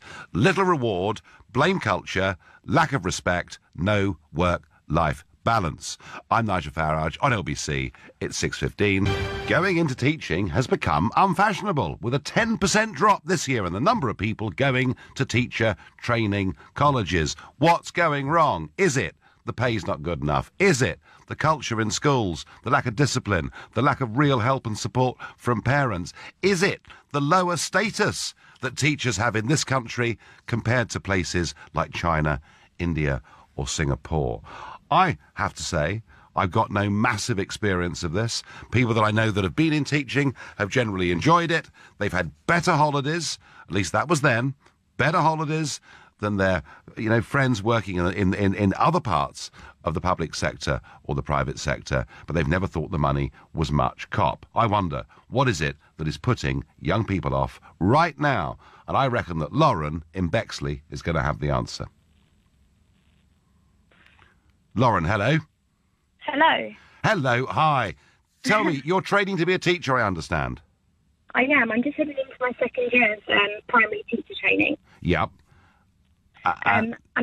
Do you see a problem? I mean, why are fewer and fewer people, Lauren, going down the route that you're currently in?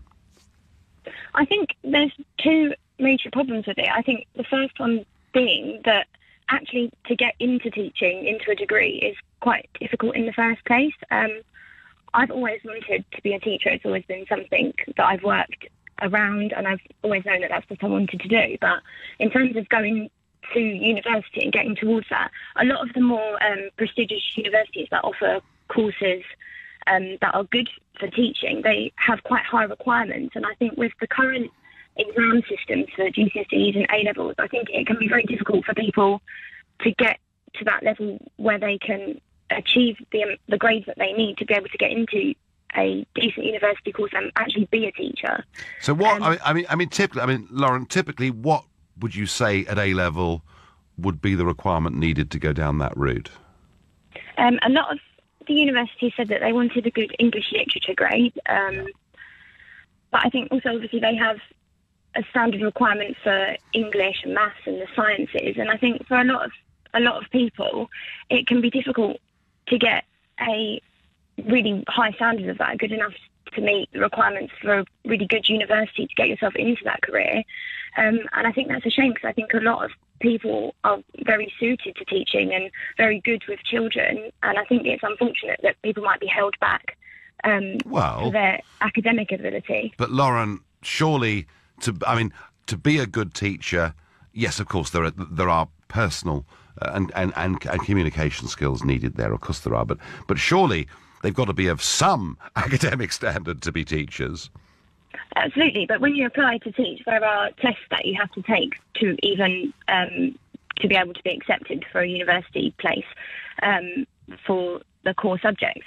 But I think that there needs to be more of a focus on interviews that sort of showcase the skills that people have as a person teaching rather than purely the academic side of it. So you could be academically the most qualified person in the world. You decide to go into teaching, but actually you're a rubbish communicator. Yeah, exactly. And I think it's important that children in primary school that have teachers have someone that they can make a connection with, and that actually they have that person as a memorable part of their life that taught them. I think children would learn a lot more from that than someone that's very purely academic. And I think there should be much more of a focus on that. OK, that's a very good point. We need to be thinking a bit more about personal communication skills and the ability perhaps to command attention. Lauren, so when will your first job be? So I've got another 2 years at university and then I'll be qualified, so then I'll be in school. Terrific. Well, we wish you luck with your career and thank you very much for your call. Nigel, teaching has become devalued as it has become totally politicised over the last 70 years, and the room for innovation has been lost. Teachers feel cramped and can see how things are failing, yet are unable to have any impact, says Andrew, who says that from Docklands.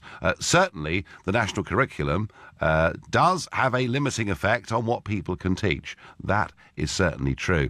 And I get on Twitter, I know a couple of teachers, and they're home by 5 p.m. every day during term and do no work during the long holidays. All right, well, that's one point of view we've got on Twitter. Others say, actually, they've got a lot of work to do after school closes and don't quite get as long a holidays as the children at those schools. Malcolm is calling me from Harrogate. Malcolm, good evening. Well, good evening, Nigel. So, what's the problem, Malcolm? What's going wrong here? Listen, I am tired of people knocking teachers. Right. Long holidays. I've got two sons. One's been in 20 years. The other's about 15. Yep. The work, my youngest son sets up at 7 o'clock in the morning. Yeah. And he's home about 6:30. Yeah. As regards the long holidays, they're working most of those holidays. They're marking books. They're preparing plans. Because they change. The government do change plans, you know. And I'm so furious at the way teachers are disrespected. They have to deal with all sorts of problems. They become social workers. They become looking after the breakfast club, and they're abused by the kids. All a kid has to do is accuse the teacher of something, and he could be suspended. Which is actually terrifying, isn't it? It's frightening, and this is why we should have respect for teachers. They work damn hard in very extreme conditions. I also worked in a similar profession in probation. Yep. And I wrote more letters to Douglas Hurd, it was, I think, about interference from politicians. We're at the shop face, or we were at the shop face. Teachers are at the shop face. They face all sorts of pressures. There's no backup much from management because they've got to tick the boxes that please the big boys. So we're in a sad state, Malcolm, with this, aren't we? I think education is appalling. I mean, just look around you. But as my kids say, it's only the bad that gets publicity. There's a lot of good kids in education. And you know, the one thing that they both tell me about teaching, what is missed from teaching is laughter. We haven't time to have the joke that we used to have with our teachers. Well, it's all head down. That sounds depressing, Malcolm, because whatever you do in life, if there isn't time for a bit of a smile along the way, you probably finish up going mad. No, Malcolm, look, I take your point. I take your point, Malcolm, that teachers, they don't have the same status they had years ago. It isn't necessarily all their own fault. Malcolm, I thank you. Christine from Camden, tell me, what's going wrong with this profession? Well, I actually don't agree with a lot of what's been said. I do believe that teachers work very hard when they're in the classrooms, but I think that some of it is very much exaggerated by the media. For example, my sister happens to be a school governor, as she was chair of governors at a small primary school in Camden. Now, I know, without too much information, but I know for a fact that take salaries, a good head teacher can earn over £100,000 a year. Yep. Now, I appreciate the gentleman before was talking about his son having 6 weeks holiday. He's actually misled you there. State school teachers have 13 weeks holiday a year. private school teachers who work longer hours because the schools are open longer actually have a minimum of 17 weeks a year. They're only expected to go back into school on what's called an inset day, which is 1 day a month, or 1 day, I beg your pardon, 1 day extra a term. And while they can go in and do their lesson planning, they're not in classroom every single hour of every single day. So they do have time for lesson planning. Now, I'm not saying that they don't work hard, and I'm not saying that they work under some difficult conditions, but I wouldn't mind earning that sort of money and having those sort of holidays. Well, Christine, I repeat I repeat the point I made earlier when I said friends of mine that are in teaching or have been in teaching all say, Nigel, it's not the best money in the world, but we get great holidays. Yep. I mean, I believe they do, but it's not the best money in the world. But then, not everybody. If you look at the average salary around England, it isn't £100,000 a year. No, of course it's not. And I'm not saying that every teacher earns that money. No. But they have the capacity of adding money if they do extracurricular stuff. They volunteer for Breakfast Club. They're not forced to cover Breakfast Club or after-school clubs. They choose to do that. So when you choose to do something, you can't then complain that you're doing it. So, Christine, don't choose to do it. If, and certainly, I mean, friends of mine that were teachers were fanatical sports players. And they found teaching brilliant because a couple of afternoons a week they were out teaching the sports they loved and they were playing them, at weekends and during school holidays and that sort of thing.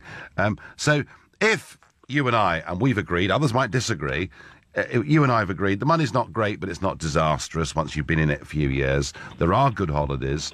And once you sort of know what you're teaching, you won't have to be up all night preparing for the next day. That's the view I take. Why are fewer people going into it then, Christine? But I think what it is that they believe that there's too much management, and they also believe that it's a dangerous occupation because children have no manners and no morals. Now, I think that's very unfair because I think that generalises across the whole spectrum. I mean, my daughter's just out of education, and she had fantastic teachers all the way through her school life. I couldn't fault them at all.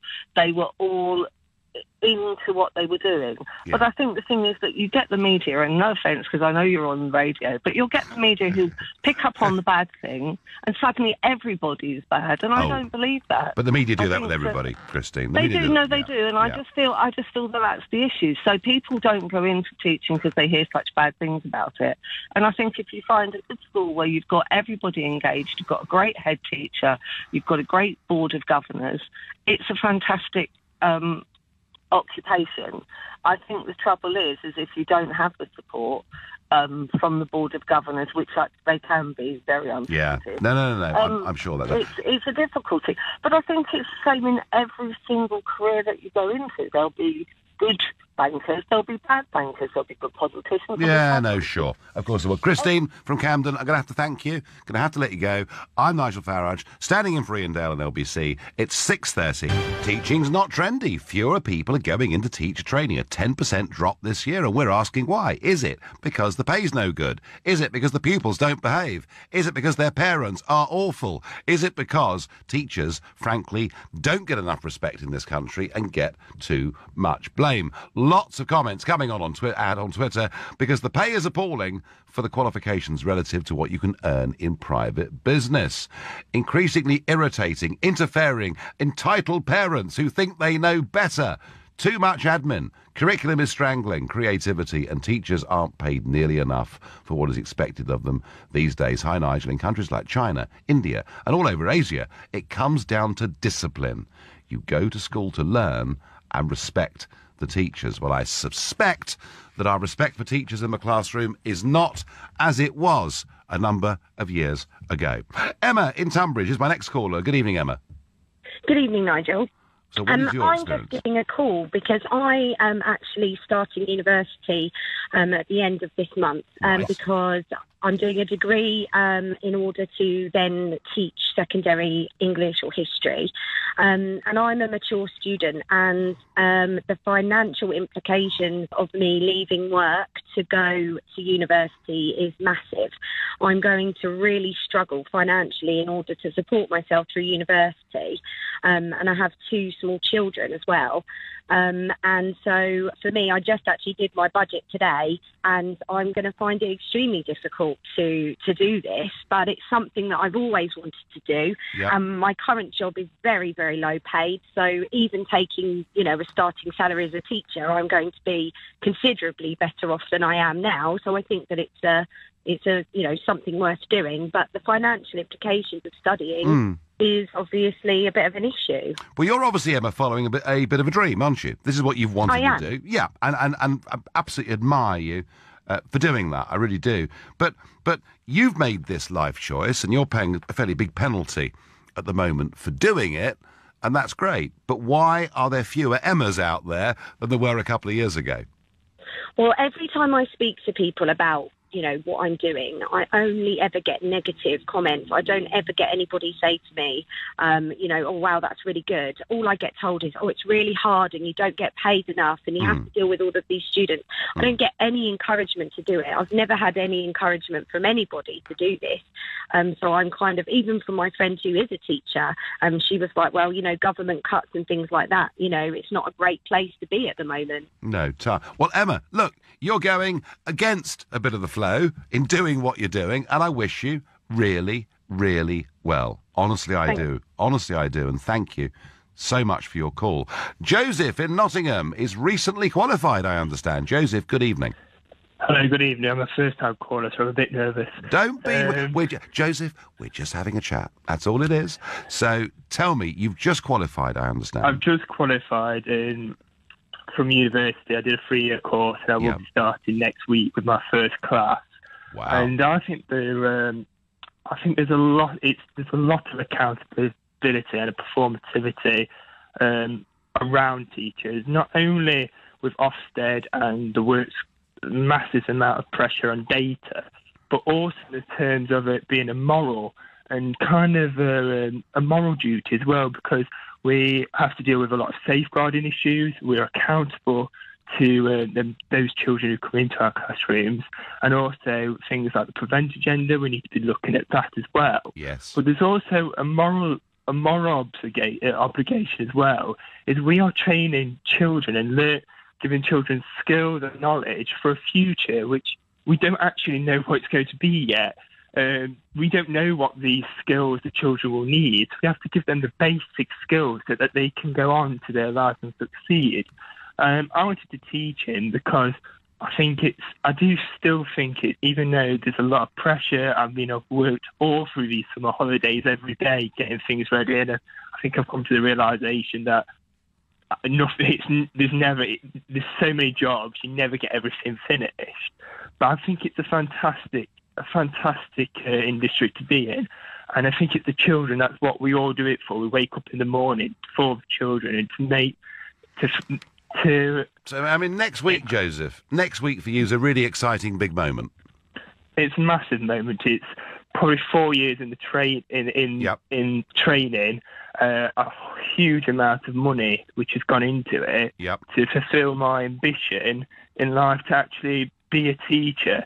And I don't think the government help. I think we do get beat around the post, and I think Mr. Gove, his legacy has haunted. It's still evident in the classrooms today. He did. I don't know. Being training, we've been through a lot of changes, even in the 3 years of my training, and there is so many changes. And I do think that some education secretaries try to put their legacy without thinking about. What did Gove do specifically that have made teachers, it would appear to me, loathe him so much? I think it's his attitude and him trying to put his style of education into some classrooms, and it was more of his philosophy than what he thought about what was good for education, and it wasn't really backed up, and there was a lot of people. He didn't listen to researchers, and I don't think he listened to actual teachers, to what they wanted in the classroom. And I think that that's why so many people, there's a massive problem within teaching at the minute with recruitment and retention. Well, I wonder, I mean, I do know Michael Gove, but he's a very sincere person. Whether he got this right or wrong is a sort of slightly separate debate. But, Joseph, I don't think it's Michael Gove's fault fewer people are going into teacher training college, or do you think that's part of it? I do. I think people who have, I mean, I was in sixth form when some of these changes was happening, and we did feel it. We felt it with our A-levels changing, the way things, we were hearing about the changes which was going to happen and which have happened this year. And I think that's put people off. People thought, well, I don't really want to go into teaching if it is about this. Interesting. Joseph, first-time caller, thank you very much. And next week, first-time teacher. And we wish you the very, very best of luck. Thank you. Thank you, Joseph. Dan from Swindon, what's your experience of this? Nigel, hi, how are you? I'm well. Good. Yeah, I just wanted to say, really, I graduated about 4 or 5 years ago now, and when going to university, I really was considering teaching, but as you started going to the jobs fairs and speaking to people who were graduating a few years ahead of you, I think the opportunity to earn money in the private sector, especially in business and industry and science, was something to turn down, really. And I'd probably say that 90% of the people I knew who were either considering public or private sector ended up going private for that reason, really. Right, OK. So that was a big defining moment for you then?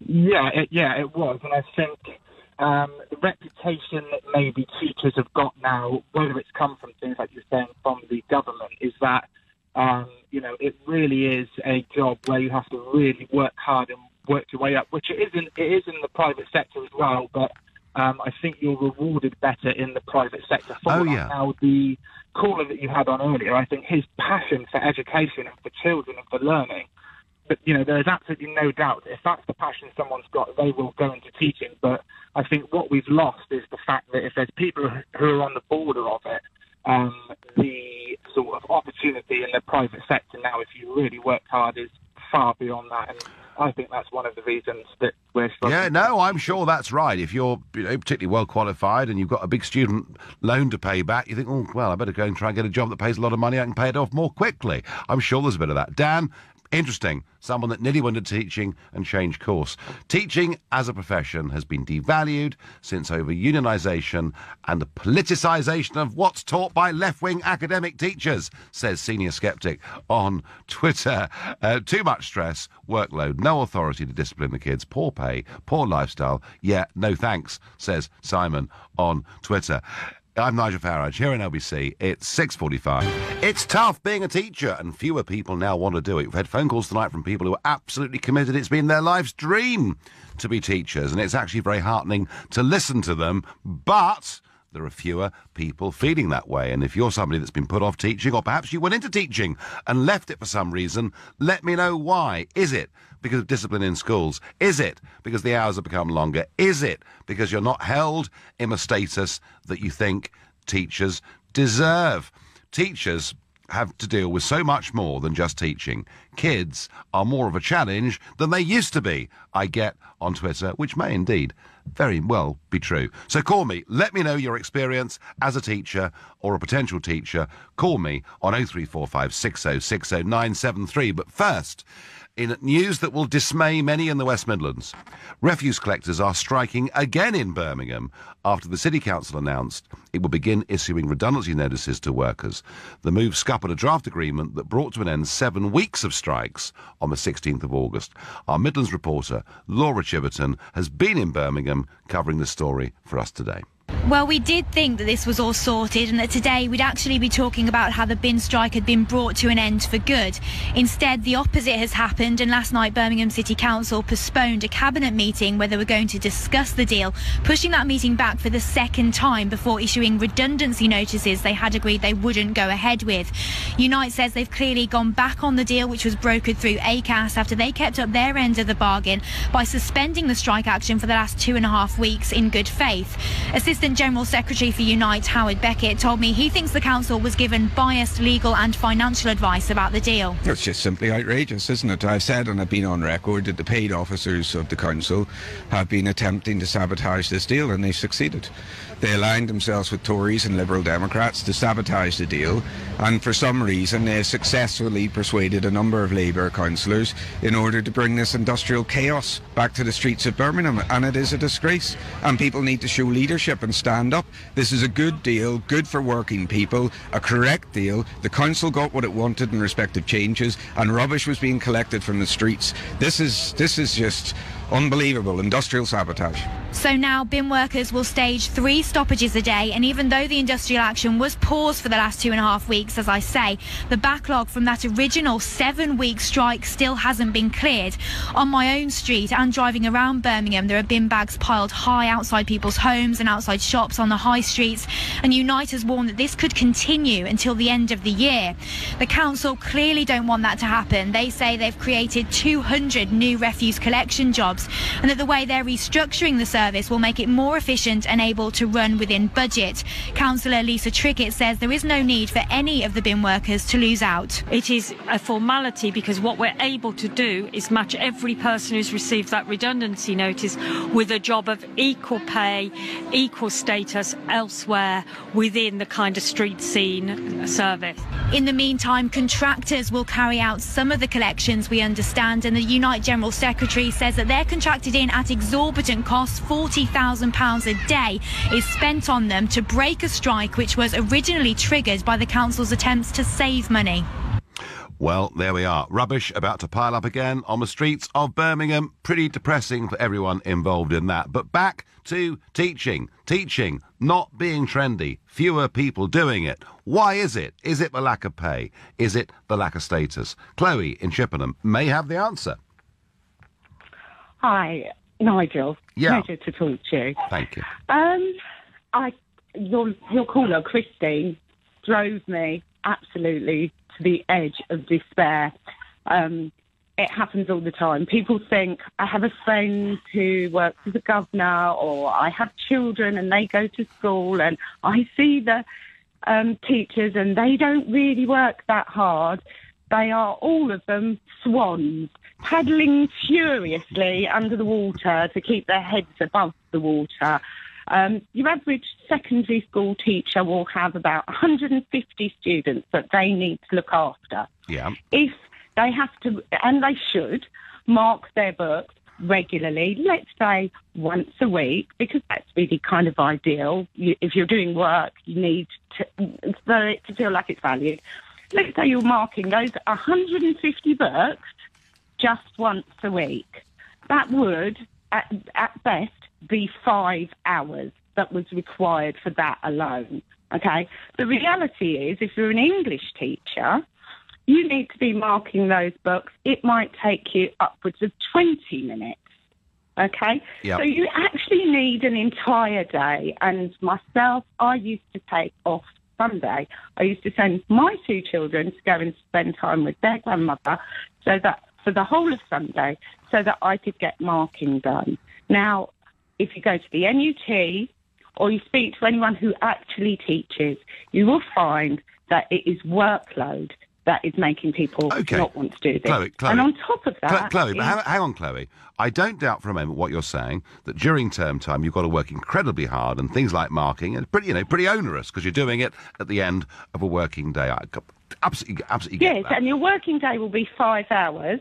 Yeah. So then I regularly do, and NUT surveys have shown that most teachers will do around a 60-hour week. If I extrapolate the actual time that I spend planning, preparing and marking for my job, then I would be paid less than a checkout assistant. Yeah, no, Chloe, if you're doing 60 hours, I'm sure that is absolutely right. But the point Christine was making was you do at least get good holidays, don't you? Well, the reality is you can't actually have a life and a family, which is why the great majority of women who have children and who are highly experienced teachers find themselves going, part-time when they've got children of their own. It's one of the reasons we're losing a lot of experienced teachers, because it is actually, until you get to senior leadership, a predominantly female career, or at least it has been, which is perhaps one of the reasons that it began to slip in terms of status. But ultimately, if I was a surgeon, and I had the expertise as a surgeon that I had trained for, and I had that expertise, I would not expect someone to be standing over my shoulder in the middle of surgery going, you don't want to do it like that. And that's the other thing. We get that endlessly. They have things called learning walks where people come in and they see what you're doing, which on the one hand can be very positive depending on the culture of the school, but on the other hand can be very daunting and intimidating. You're sounding a bit cheesed off with it all. Teachers. Chloe, you're sounding a bit cheesed off with it all. I do understand. No, I absolutely adore it. You do? I absolutely adore it. And for everything that is wrong with it, there is not a job in the world that is as satisfying and as amazing. And tomorrow, if I drop down dead, I know there are hundreds of young people whose lives I have improved and who I've touched. Brilliant. And I'm hugely proud of that. I love my subjects. I love sharing it with my students. And I love teaching. You certainly wouldn't do it for the money. And you don't do it for the holidays either. The 6 weeks over the summer, frankly, if you've got kids of your own, it's a bit of a busman's holiday. And sometimes it's probably easier to be in a classroom full of 30 children than do the whole, what are we going to do today for 6 weeks? But most teachers will spend at least 2 weeks of that 6-week holiday doing that. And all the other holidays, like the Easter holidays and the half term, they are generally used for marking. Yeah, well, because you can't get it all done during Chloe, the can I say, you've given this debate where we've heard how underpaid teachers are, how awful some of the parents are, how difficult it is to maintain discipline these days, and how the status of teachers has gone down the drain in this country. And what you've done is you finished off the hour's discussion on that with an uplifting, optimistic, bullish comment that teaching actually is great, and that you've changed and improved the lives of hundreds of people. Chloe, thank you for ending something that was getting really pretty depressing on an upbeat note. Thank you. Well, look, I'm done. That's me. I stood in this week for Ian Dale. He's going to be back with you next week. Thank you for putting up with me over this period of time. But I would normally say I'm going to be back on Monday at 7 o'clock, but I'm not going to say that, because actually I'm going to be back on Sunday at 10 a.m, where we're going to launch that new show that I'm going to do for LBC. I'm excited about it, looking forward to it. Coming up at 10, it's Nick Abbott. But next, leading Britain's conversation, it's Andrew Pearce. Thank you. You didn't frankly have the balls to put country before party.